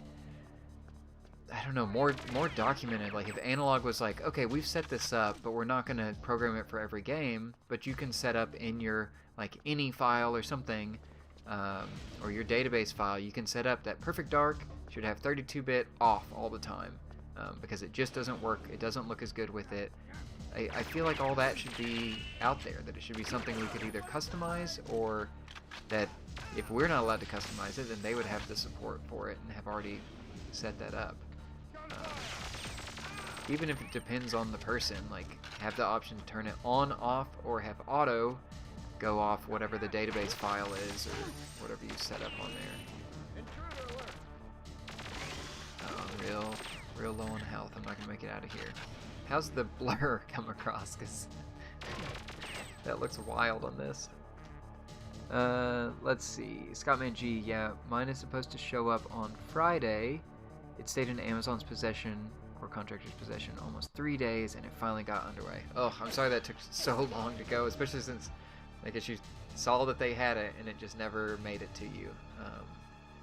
I do not remember if I paid for like extra fast shipping, or if I was just lucky with how fast mine shipped out, but I was very excited. I think one of my friends who also ordered one, I think his was supposed to show up over the weekend. I need to check and see if that actually happened, or if it got delayed. Let's see. Aaron Quinn, are you going to try any 4-player games? No Mercy has been verified to have better frame rate with 4 players on Unleashed. Do you have Mario Kart 64, Goldeneye? Yes, I have Mario Kart and Goldeneye. What I don't have is four friends to join me for a live stream. Especially not with this like holiday week coming up.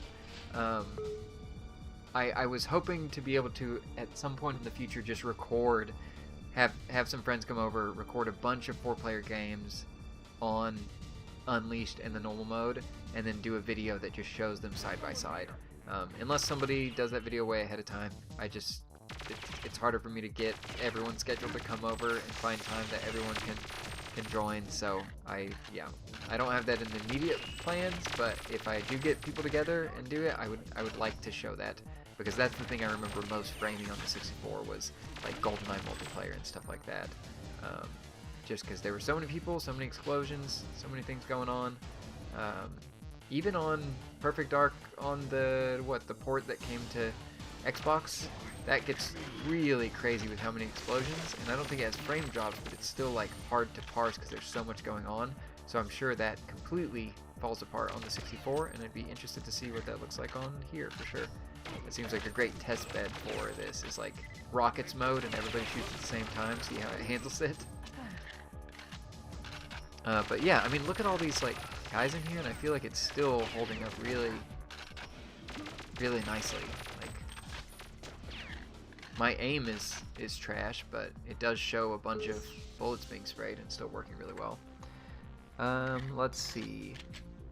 Blade Runner, same thing with overclock modes. Auto clearly doesn't set it to unleash when the game needs it to keep a stable frame rate. Yes, when I was recording a video of the comparison, I was just staying away from auto because I have no idea what it is.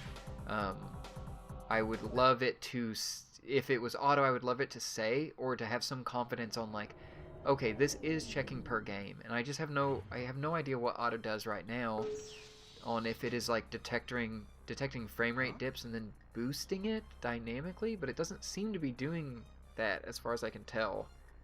It's a little harder to diagnose than the specific modes. And then Scott G-Man, it just said label created and tracking for like 2.5 days. So infuriating while seeing everyone on YouTube doing their videos on it. Ugh, I'm so sorry. That's awful. That is normally my luck with these things, that it just takes longer to ship. And I'm sorry that happened to you. That's no fun.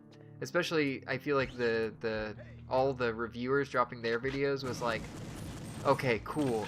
All of them were saying it's shipping to you now by the time their video launches, and so it was like, I get to see all of these, but mine's like on its way, and then it has been so scattershot from everyone I've seen on like how fast theirs got there, how long it's taking. So I hope it makes it to you very soon, and maybe at least now that they have it in the hands, it will be the fastest shipping because they realize it's late.